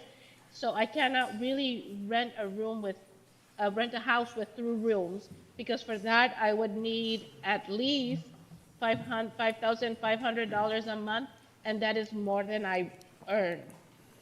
So it's not that we're asking for charity or handouts. I don't know if that's the correct way to phrase it, but the help that you're giving us, it's really something that's going to benefit all the for worker families. Like, for example, I'm a mom, and I would love to be able to give this to my family, but not everybody is able to have a house. I have saved. I don't go out. I don't drink because I want to save to buy a house, and it hasn't happened yet. There's many families, many students that have to live in a household where 5 families are living together because they don't earn as much as I do, and they all have to get together to be able to put a roof over their heads. And even though maybe we're not going to be able to help everyone, but whoever we're going to be able to help, this is going to really change their lives. Of course, everything comes with rules, and the family that benefits for this, I hope that it is a family that really deserves it. You are going to be the ones that are going to decide who is a family that's going to benefit with this support. So I really hope that this is given to a family that really needs it, and we thank you for your support. Buenas noches. Mi Permítame, nombre es- señora, nomás Sí, permítame. Nidia, estaba hablando por medio del grupo, los demás van a hacer comentario también. Disculpen, eso pues levanta la incitación de ellos de querer hablar y pues yo no les puedo decir que se callen, pero en eso No, está- quedamos. Si los quieren escuchar está bien y yo les dije voy a hablar por todo el grupo y nos vamos a parar, pero Ok, no, está bien, nomás para confirmar, para que el alcalde sí, esté al sí tanto. hablé por todo el grupo y disculpen por eso, quería pedir disculpas antes. So she's indicating that her intent was to speak on behalf of the group, but however, they have felt inclined to speak as well. So if defer to you, she's apologizing on behalf of the group, so. Here's what I'll say. Everybody less one. So that would be kind of a representation of what, because you went about 4 minutes, so yeah, just. Okay, si hay, so dijo, simplemente, si hay más personas que quieren hablar, hacer comentario por medio del grupo, está bien, todos menos uno, porque te dio 4 minutos, Nidia.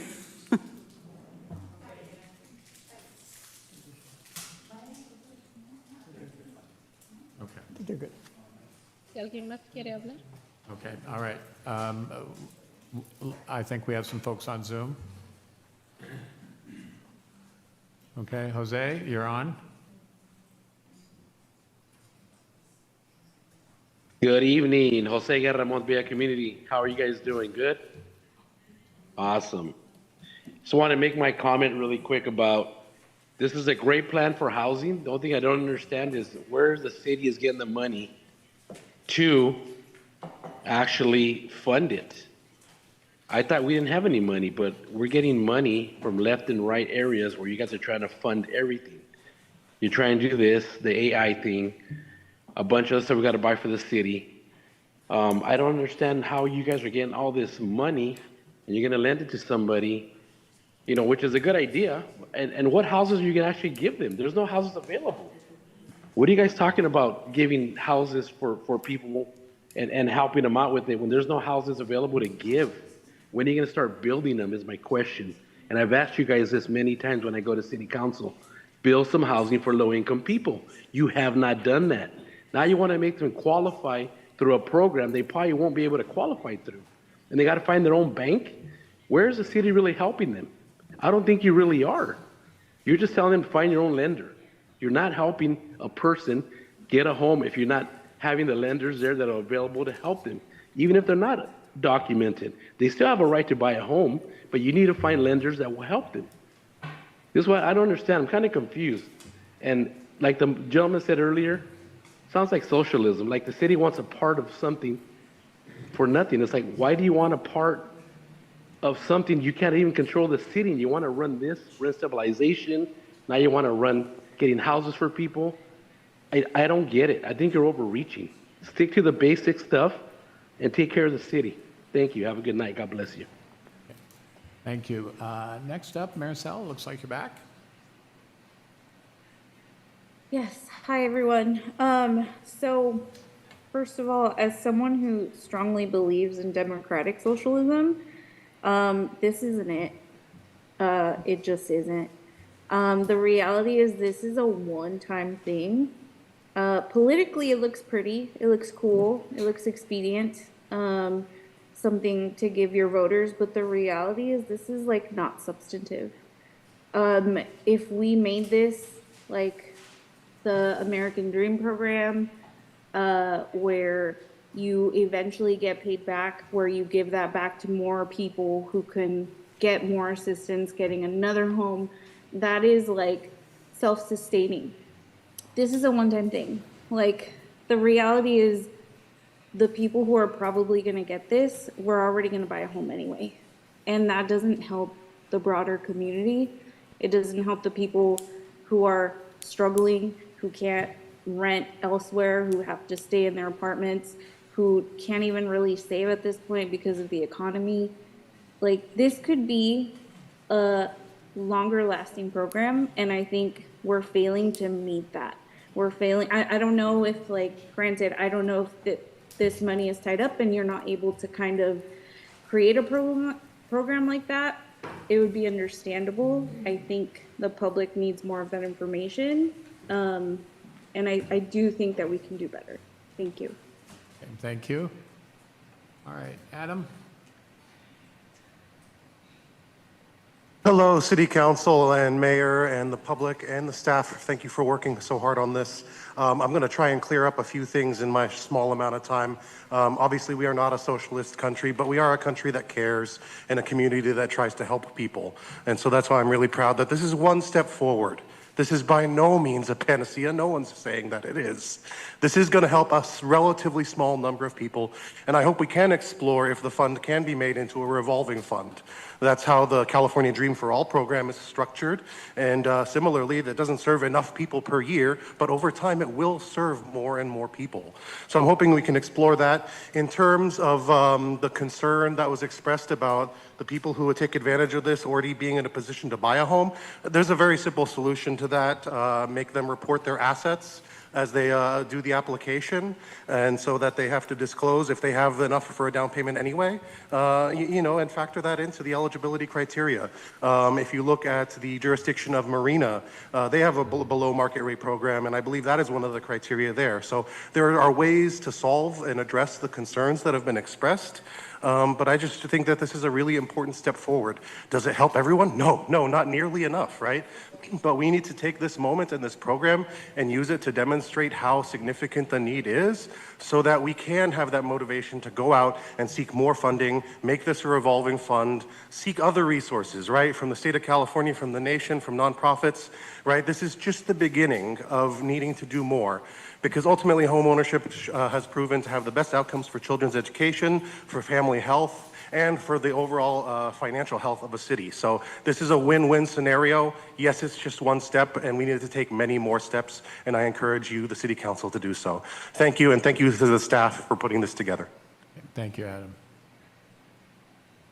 All right, we will go ahead and close public comment, and we will come back to council for final comments, and this is an action. To approve with the comment? Second? Second. Okay, we've got a first and a second, and then any comments? I'll start to my left. Any comments? Comments? Councilmember Barrera? Yes, thank you. Just for the, and you know what, this is a great conversation. Whether it's socialism, the Monterey County Board of Realtors Association is supporting it. I think one of the great things here to hear somebody from the public, these are hardworking people that need a hands up. They need an opportunity for a home. So I don't see it as socialism. Just somebody mentioned District 2. In District 2, out of every 10 houses that sell, and remember the numbers change. Every 10 houses that sell, 7 are for investment, 3 are for people to live in. In those 3 houses, when people live in, there's either 1 or 2 families, 2 or 3 families that go in to buy this house. So, and to somebody else's comment, where are we getting the money? There's a grant already, over $1 million that's already there to provide for this service. So I'm happy to make a motion and approve this. Thank you. All right. Thank you, Mayor. Member Barajas. Thank you.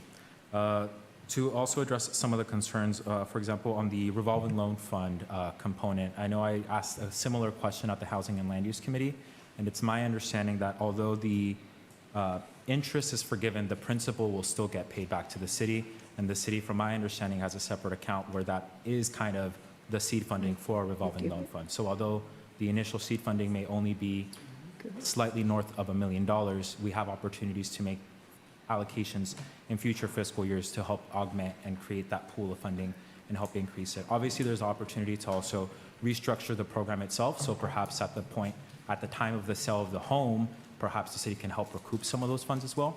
But those are opportunities and conversations that we can continue to have as the program develops and continues to get implemented. As for where the money came from, if you look at the staff report, this is reappropriating money from 2021 and 2022. So it's not something that even this council did. It's something that the previous council approved, and it was just a grant award, right? And as staff mentioned, these are specific funds that were previously mentioned in the application that were going to be used for this specific purpose, hence the proposal of the program. I also want to point out that a lot of these plans are community-driven, right? The housing plan that has to get approved by HCD at the state level has a lot of community engagement component in this, and a lot of these direct policies, recommendations from staff arise from that community feedback, that yes, we understand that the cost of living is very expensive, but also along those same lines, right? We heard it several times tonight about how homeownership is a dream, right, for many people. But I'll take you one step further. Homeownership isn't a dream in America or California, it's a promise, right? Many people come to this country and are raised in this country with a promise that if you work hard, you do good, you're a good person, you're a good person in your community, you will be able to have a certain standard of living, right? And that's not the reality today. So although this is a small investment, hopefully this leads to further investments down the line where we are able to move the needle on this issue. That's all my comments. Okay, thank you, Jose. Andrew, did you have anything? Yeah, I think this addresses, as our staff said, the missing middle. This is going to give some folks an opportunity, although a very small amount of folks, I recognize that, but I think this might be the opportunity that families have been waiting for. So I just encourage our staff to provide as many resources to lenders, the public, be very clear about deadlines, timelines, and just do your best to prepare the community for when that application period opens up. Because my concern is we're going to have a flood on if the application opens at a specific day at midnight. I guarantee you by 12:01, there's going to be 100 people who apply. So just be ready for that, and just do our best to educate people and get people involved. Thank you. Okay, thank you, Andrew. Okay, to my left. Anyone? All right, we have a motion and a second. Oh, you're good. Okay. We're good. Don't have to comment on everything. Well, I'm not good. Can I speak? Okay, yeah, Well, I just want to say thank you to the staff, and I'm so glad to see this program back again, and that we are going to be able to help some families, and that this continues, that we never stop doing this. And I would also like to bring back the rehab loans later in the future. But yes. all right. Now we're good. All right, no, that's fine. I'm sorry I missed you. Okay, Patty, go ahead and call for the question. We have a motion and a second. Motion made by Councilmember Barrera, second by Councilmember De La Rosa. Councilmember Barajas? Yes. Councilmember Barrera? Yes. Councilmember De Rigo? Yes. Councilmember De La Rosa? Yes. Councilmember Salazar? Yes. Councilmember Sandoval? Yes. Mayor Donahue? Yes. Motion passes. Okay, thank you, everyone. All right, thank you. All right, we are going to do the consent agenda now. Matters listed under the consent agenda may be enacted by one motion unless the member of the council requests a separate vote or discussion. Members of the public may comment on the consent agenda items collectively during their public comment. Would council like any council member like any of the items discussed? Councilmember Barajas. 25-609. Okay. Right, 609. okay. My left. Okay? Thank All right. you. All right, we'll go ahead and go to the public for any comments on the consent agenda. And you may speak on the agenda and collectively. Okay, seeing nobody in the chambers, I'll go to Zoom. And Jose, you have the floor. Good evening, Jose Garamonte Villa community. Once again, Mayor, this consent agenda collectively to have 2 minutes. I'm sorry, man, that's not right. We need to be able to discuss this individually on every one. And I do want to talk on 609. I do think it's a good idea. That's probably the only thing I actually approve on this whole thing, but Mayor, you got to give us back our 2 minutes per item on consent agenda. I'm going to say it again. Please give us back our time. You did it good on the regular public comment. I appreciate that, and thank you very much. Please take it in your heart to let the public engage and give their opinion on every item on the consent agenda. Please do it, Mayor. I appreciate it. Thank you. God bless you all. Good night. Okay, thank you. All right, that closes public comment, and we will come back and hear from Jose and Tony on item 609. Thank you. Jose, we'll go with you. Thank you. Just start off, I have a few quick clarification questions. Obviously, this is a reallocation from existing SIP funds within the fire department from SIP 9541 and SIP 9984 to the fire station alerting systems.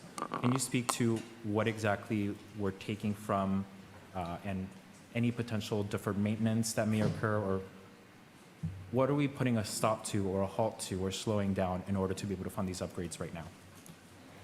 Thank you for that question, and it's something that we've wanted to bring up to your attention as well. So we are taking some funds from other CIP projects for this urgent matter. Right now, our systems are completely outdated at fire stations 2 through 6 for fire station alerting. They have been they've exceeded their years of service. They're about older than 30 years old. So it's a matter of safety at this point. And so we decided to pull from other projects which are also very important to us, such as the fire training tower, and that will probably bring forward to you guys in our next CIP request. But right now, we have to prioritize our funds, and the fire station alerting system is a priority. Okay. But can you speak to, was there any planned maintenance within either of those two CIPs or planned training activities that you will be foregoing this year in order to make adjust the improvements to the alerting system?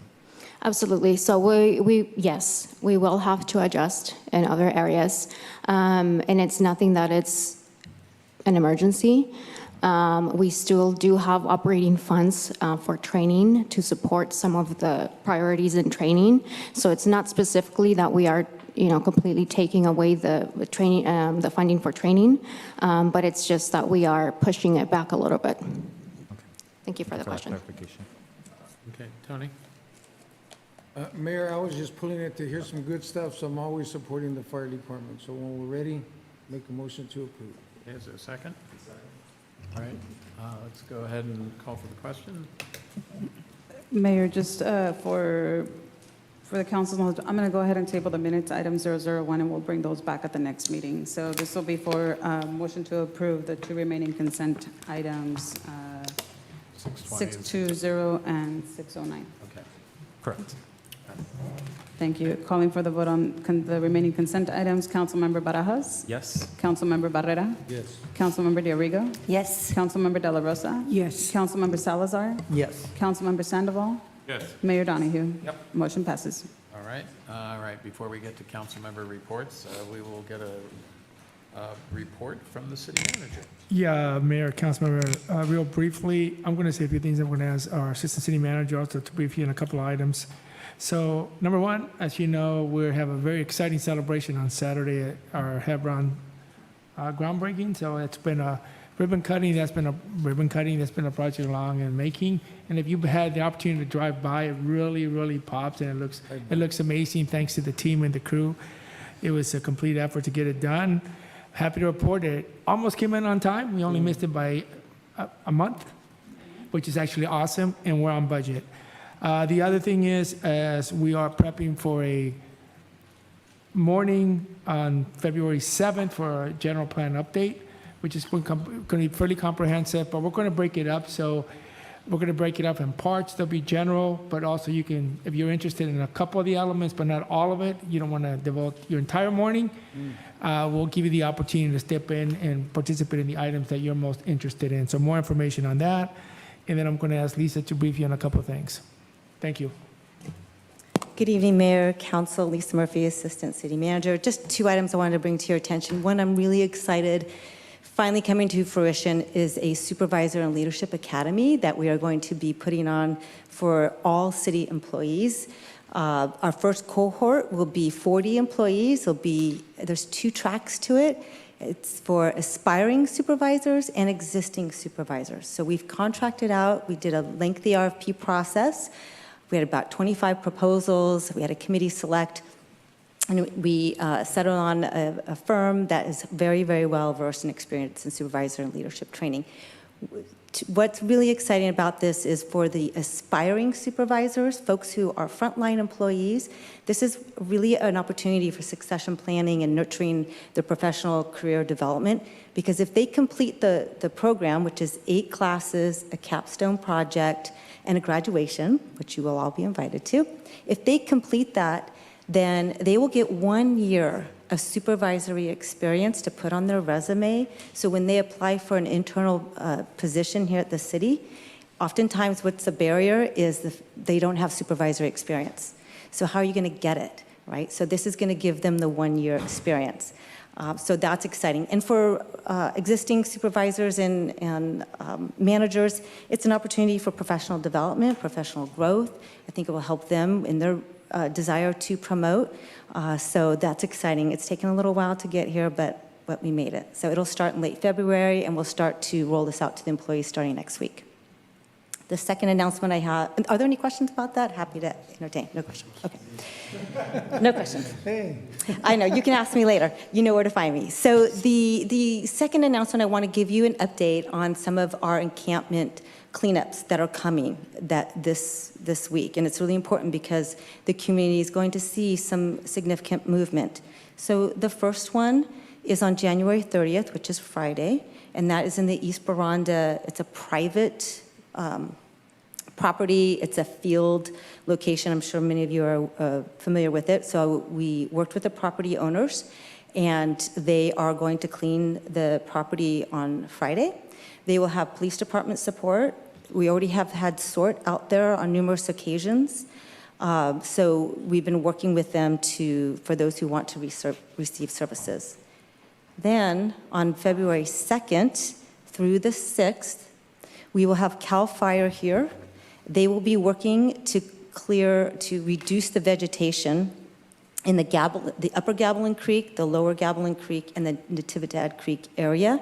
And we'll be also, just prior to that work, we'll be removing the encampments there as well. And then the work by the California Department of Forestry will start their work. Again, we will have bins out there for individuals to help them move if they so choose to utilize that service, and storage available, and we have SORT out there as well. The final cleanup is that Union Pacific informed me of. It's on February 9th, and that will be probably about 4 days, depending on how much work they are able to get done. They're going to start behind the train station, and their intent is to go all the way to, if they can, get all the way to Sanborn within that time. All of those require a lot of coordination and a lot of work. We have to have Public Works out there supporting. We have to have Police Department out there supporting. So it's a really big team effort. So you're going to see, again, we're doing a lot of outreach and trying to connect individuals to services. But there will be some movement that you're going to be seeing. So questions you can ask me tomorrow. I'm available for, so give me a call if you have any questions on that. Okay, thank you, and that concludes my updates. Thank you, Lisa. Okay. All right. We will proceed with council member reports, appointments, et cetera. So Andrew, I will start with you.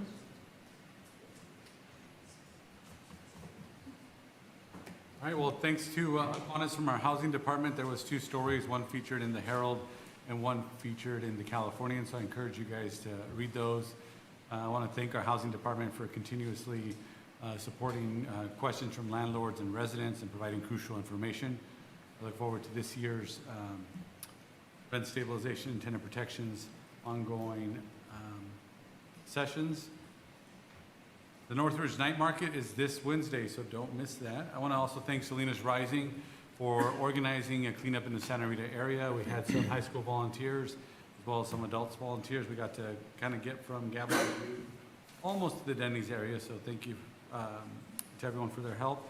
Also just want to remind, about a year and a half ago, I think I made a request for our meetings to be live streamed. I know we currently live stream them on YouTube, but I think considering the presence on social media, live streaming them like the city of Greenfield or the city of Soledad, they do it on Facebook. Instagram would be a great thing as well. I also want to take this opportunity to wish my father, Saul, a happy birthday. So happy birthday, Pa. And my mother-in-law, who I said last year she has a heart of gold, I want to wish her a happy birthday as well. Thank you, Andrew. Tony? Yes, Mayor, to the people that we serve and they listen to us every city council meeting, today we voted on 3 very critical issues, 7-0. So it was good unity. I want to thank the city employees. Friday night, the city employee recognition, man, you guys did an awesome job. You really did, and I want to appreciate that. I really have, my wife and I, we had a good time, and so thank you for, the morale is just great within the city. Also, you know, from time to time, I go visit different small businesses just to get a pulse of how they're feeling, how their government is working, and how the sales are going. And I met this young woman, very active entrepreneur. She owns her own business.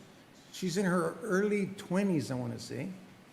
And she asked me, do you know Jose Luis Barajas? I says, you mean future Mayor Pro Tem Barajas? Yes. You know what, Mr. Barajas, this woman is so excited. She's a young entrepreneur. She's not only does she own her own business, she's going to college. It's a family business, and she gives you a lot of credit that you've been helping her out on the phone, and that you even told her, I'm not in your district, but you know what? I want to thank you for that, because this young woman is getting very involved, and man, to see things happen like that. So thank you for your work, and thank you, young man, for being here with us as well. Just keep going. Thank you, Mayor. Thank you, Mayor. As always, we all keep a pretty busy council schedule. So running down to a few activities and some highlights from some events I went to was, one of my biggest highlights was actually attending the mayor's prayer breakfast with the faith community. And one thing in particular really stood out from that meeting, and it was actually the opening performance by Anthem Christian School. And a particular line really stuck with me, and I'm still trying to figure out what exactly this means to me, but just wanted to share it with you all. It has slightly religious undertones, so just please bear with me. It's one sentence. It's, Father, let your kingdom come. Father, let your will be done on earth as it is in heaven, right here in my heart. And it was that right here in my heart part that really struck, I don't want to say a nerve, but struck something within me, right, that I've been really thinking about how we go about implementing that in our day-to-day lives. I also had an opportunity to go to the LSL High School parent group meeting, and they did share some concerns that they wanted to pass along to the city council. One of them was pertaining to animal control. A lot of folks out in East Salinas in particular have shared that they really struggle a lot with a lot of neighbors having feral cats or like feeding the cats, and there not really being an active presence from animal enforcement out there in the community. Also along with issues with illegal dumping, and the really strong desire so that once Closter Park is back up and running, to have our individual council like cleanup days where we partner with Republic Services to have those in-district pickups. They really want Closter Park to be included as one of those locations moving forward. Also had an opportunity to attend our Salinas Valley Solid Waste Authority meeting, and I have both good news and bad news. We'll start off with the good. The good news is we were able to award almost $100,000 to various Monterey County-based organizations to help out with food security. So just to name a few of the organizations that received some of the awards, it's CSUMB's Basic Needs Program, the YWCA of Monterey County, All In Monterey County, the Veterans Transition Center, Meals on Wheels of the Monterey Peninsula, CSC St. Mary's, and Gathering for Women. The bad news is we are expecting a 25-cent rate increase for Salinas ratepayers from the Solid Waste Authority. That is just the component for the Solid Waste Authority itself. We still have and are expecting the rate increases from the waste haulers. So we still need to see what Republic Services increase will be, but tentatively you can expect a 25-cent increase on your bill for trash for the next coming fiscal year. Also had an opportunity to attend the Cesar Chavez Elementary School Community Advisory Council meeting. I was invited to participate and am now an official board member on that as well. And it was comprised of parents, community members, and notably the 4th grade class president, who I had an opportunity to meet. And they all shared a bunch of their ideas. And one notable program they shared was they have a Chicas Poderosas program. So they get all the young girls from 4th to 6th grade as they get ready to transition into middle school, and life happens to all of us. They connect them with women leaders in the community, and I let them know we actually have an all-women division, and that's our city clerk's office right over here, right? We also have a city engineer who's a woman, that we have a lot of great female leaders within the city of Salinas. And while I cannot commit any of you to attending or joining, I did let them know that there's plenty of opportunities and different folks in a lot of different capacities that would be happy to join them at some point. Also had an opportunity to head over to Sacramento last Friday for the Housing, Community, and Economic Development Committee meeting for the League of California Cities. I was one of 68 representatives from across the state, so if you think our council meetings get interesting with 7 folks, try getting your 2 minutes in with 68 other people also trying to get in their perspectives, right? So out of those committee meetings, things I wanted to report back, I'm one of 2 representatives for the Monterey Bay Division. The Monterey Bay Division encompasses Monterey, San Benito, and Santa Cruz counties, alongside Councilmember Dr. Kim Barber of the City of Monterey. Things I in particular brought up was the need for farm worker housing, right? Statewide, farm worker housing is not just an issue in the Salinas Valley, but across the Central Valley and a lot of our agricultural-based economies, where we see an increase in population during the harvest season, right? Our population may officially be 165, but we know that increases at least 20, 30,000 people during the harvest season, right? And that's the same number of housing units, the same level of infrastructure, the same degree of services for a population that fluctuates throughout the year, notably. Another thing, as we kind of touched on it today, was more home ownership programs, right? We do a great job of having different multiple options for renters, but again, the California dream, the American dream, the Salinas dream isn't to be a renter till the day you die. It's home ownership, right? It's having that sense of security.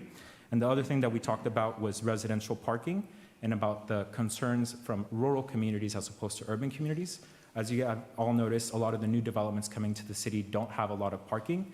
And we're just communicating to folks out in Sacramento that our mobility needs are a lot different than San Francisco. They're a lot different than Los Angeles. We don't have BART here to transport us from one place to another. The nature of the work is also different. You can't exactly take the train to the middle of a field. You can't exactly take the train out to Big Sur, right? So there's different considerations that need to be applied to different communities. Also, some more great news. We have a Central Coast Community Energy Policy meeting tomorrow, and I'm happy to announce that we will be doing a rate reduction of 20% effective February 15th, 2026 through April 30th, 2027.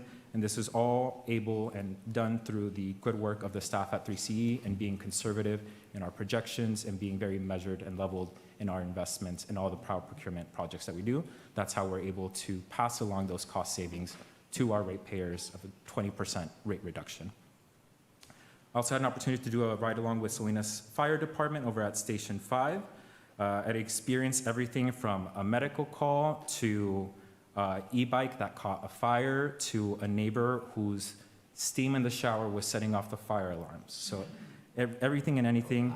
And was just very much impressed by all the folks in the department, their commitment to not just the department, but the actual community at large, especially the folks notably the ones that participate in the recruitment task force, which is not a special assignment from my understanding, right? So they just kind of do it out of the goodwill of their heart, and they go out to the schools, to all these other community events, informing people about the different opportunities within the fire department.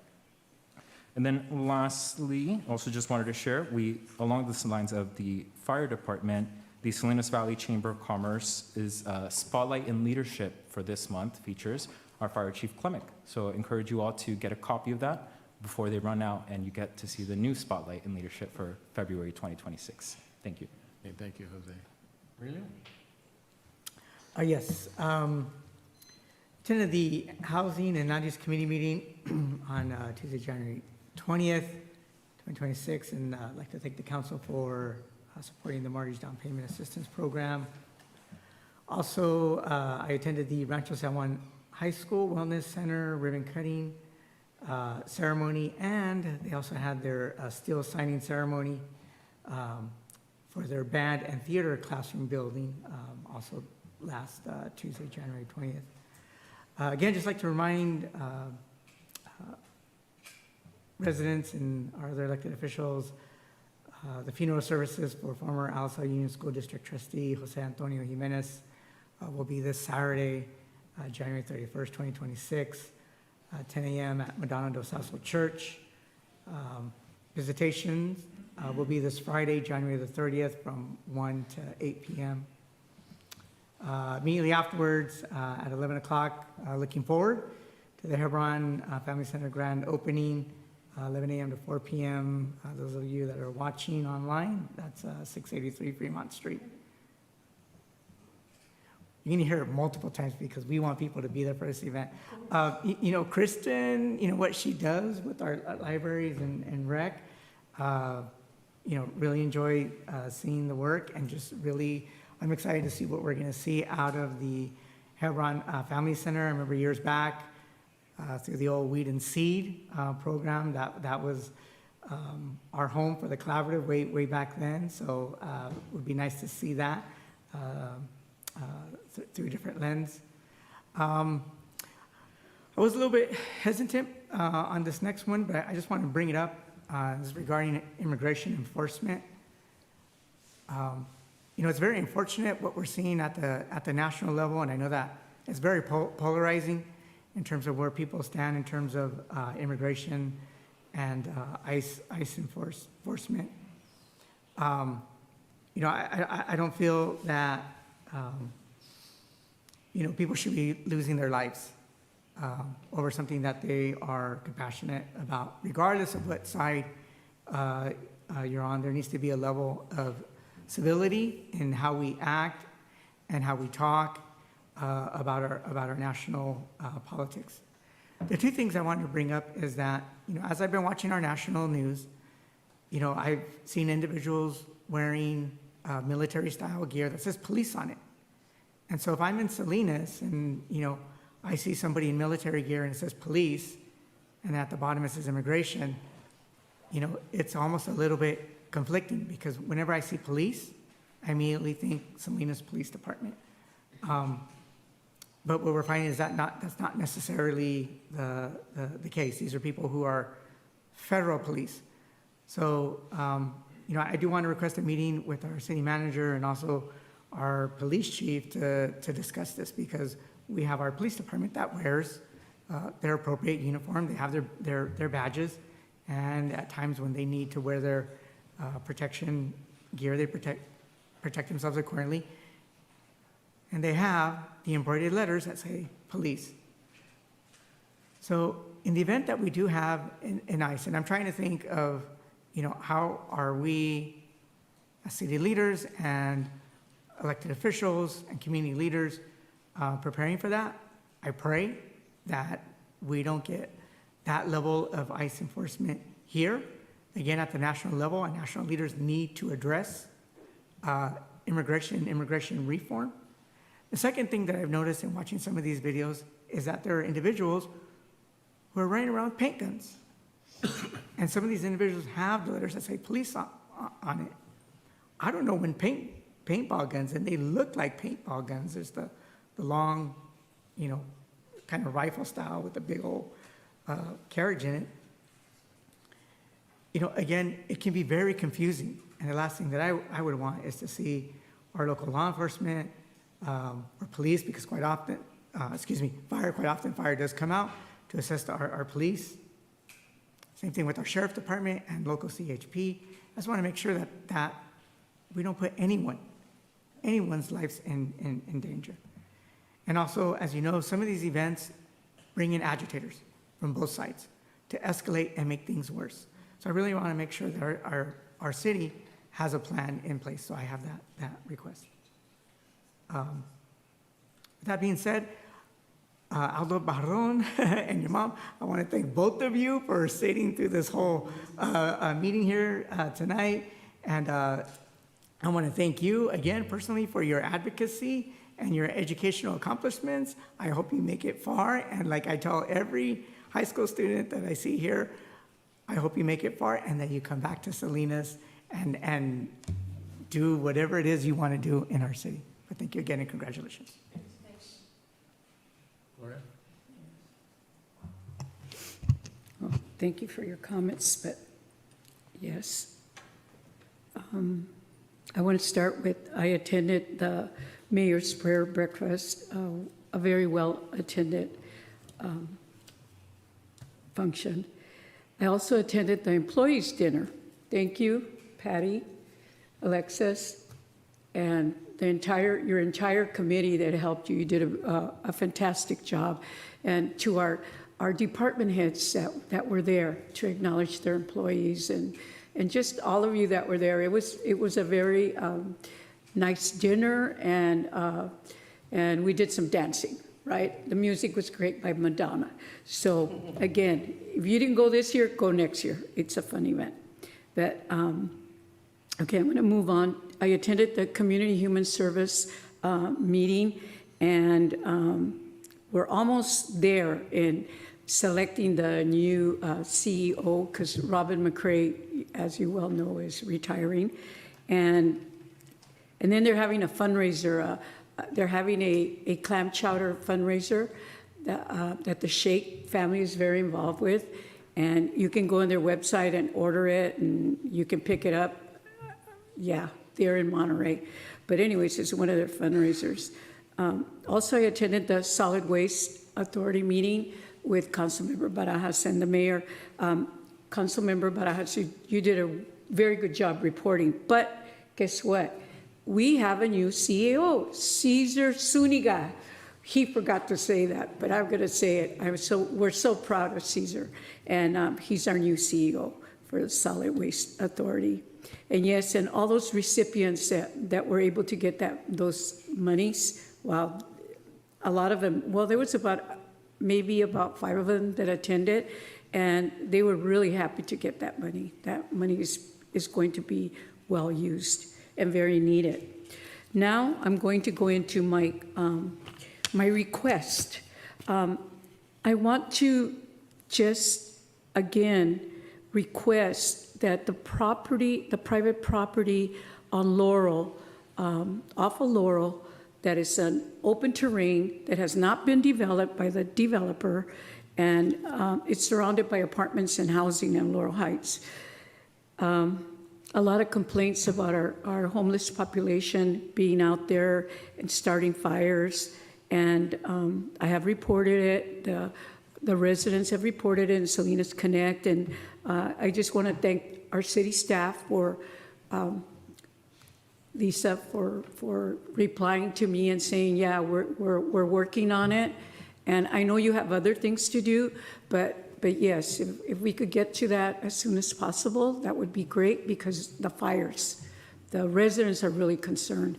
And I want to thank our city manager, because I brought that up to him too, and he assured me that as soon as they are able, they will take care of that. But I wanted to say that so that the residents of Laurel Heights know. Another issue is also on Laurel. I have brought this up in the past again, and again, I want to thank our city manager for listening to my concerns and assuring me that we're going to be looking at this, and there's a process and funding is involved. to get those beacon lights for the residents of Bolero, Ramona, all that area, and Granada Street, so that they are safely, so they can safely cross over to that Natividad Plaza to pick up their pizza or whatever. There's a whole little shopping center, and we need to make those beacon lights. Even though there's crosswalks, the people walk, and it's very unsafe. So again, thank you, Renee. We're going to be looking at that. So for all the residents that are listening from that area, it's coming. It's coming. But there is a process and there is funding involved, but we're going to get to it. Let's see, anything else? That, a light on Mary Alice being requested, but I think the priority would be the crosswalk, the beacon lights for me right there. So that is it, but I'm very excited about Hebron Heights. I toured the building. Let me tell you, it is so up class. The windows open, and so you can get out to the courtyard. Wow, I was very impressed with that building, and the residents from that area are very, very grateful and pleased with the city that this finally happened. Yeah, I remember walking into that building over 22 years ago, and just working with all those families in that area. I am grateful. So on Saturday at 11 o'clock, if you want to come out to the new center, come. And there's going to be food, there's going to be music, there's going to be just a lot of activities that will be happening with children and families. So again, Saturday at 11 o'clock. Thank you. Margaret? Thank you, Mr. Mayor.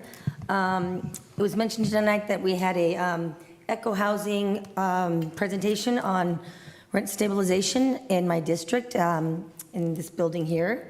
Last week, it was very well attended, almost a full house. We had over 35 people show up, a lot of new faces, and I was able to meet a lot of them in person. They had great questions. The presentation that the city did was absolutely outstanding. He answered pretty much everybody's questions, and they were pretty detailed, and people had a lot of concerns and a lot of misunderstandings. So it just tells me that, you know, we can't overeducate it enough. There's still a lot of confusion in the community about what the ordinances mean, how they work, what's included, what's not. So I took some copious notes, and I'm going to be sharing those with the mayor and city manager so we can address some of those concerns.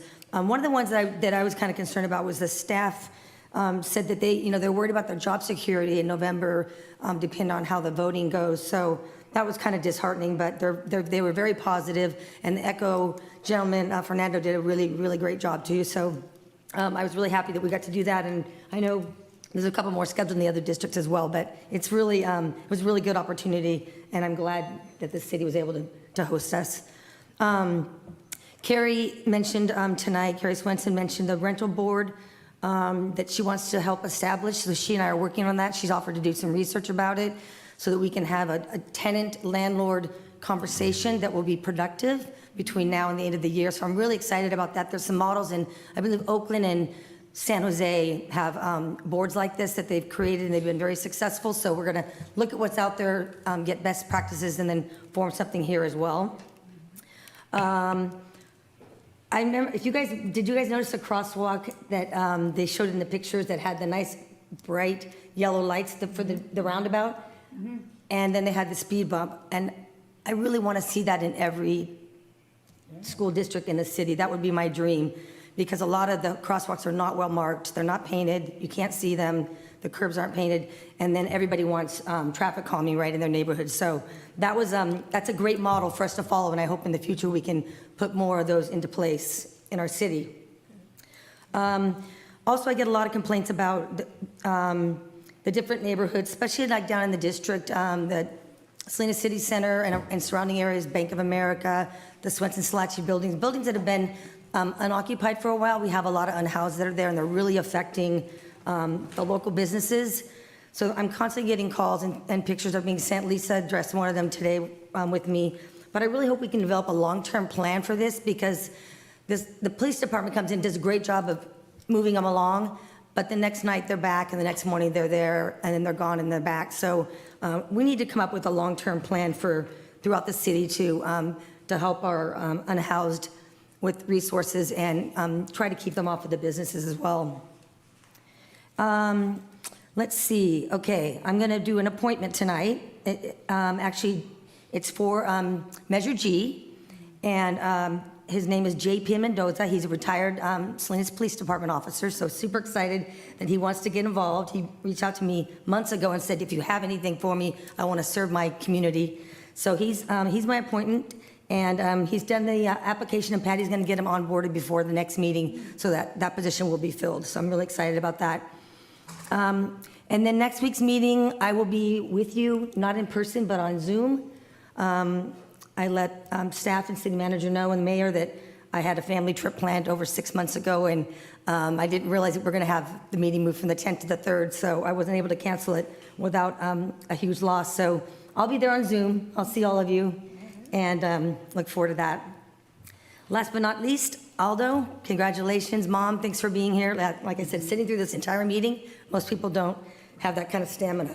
So thank you for doing that. I was an ag business degree from UC Davis, and somehow I skirted around taking chemistry, and I'm really glad. But obviously you're an expert in it, and congratulations. That's not an easy subject, so I want to commend you on the work you're doing, and again, your leadership in your school, and for starting your new venture. And I think that's it for me. Thank you very much. Yeah, although I'll pick up on that, and of late, chemistry's kind of been on the run from biology, so good to get a little equilibrium on that moving forward, so good for you. Just a couple of things. I too was at the mayor's prayer breakfast, and it was a good turnout, and to Jose's point, I hope there was a little something for everyone who attended. I'll just make note, with all the activities that were mentioned, I want to acknowledge Mooney from the Alisal Pizzeria and the Korean community. They like many folks in this community, wanted to share where there is success and prosperity, there's a desire to give back, and so Mooney is starting a scholarship program that I think is really was nice to see. So I'll acknowledge that, and then I will just simply close with we will roll over all of the appointments to the various boards and committees, and if anyone wants to see that list, the city clerk will have it. And with that,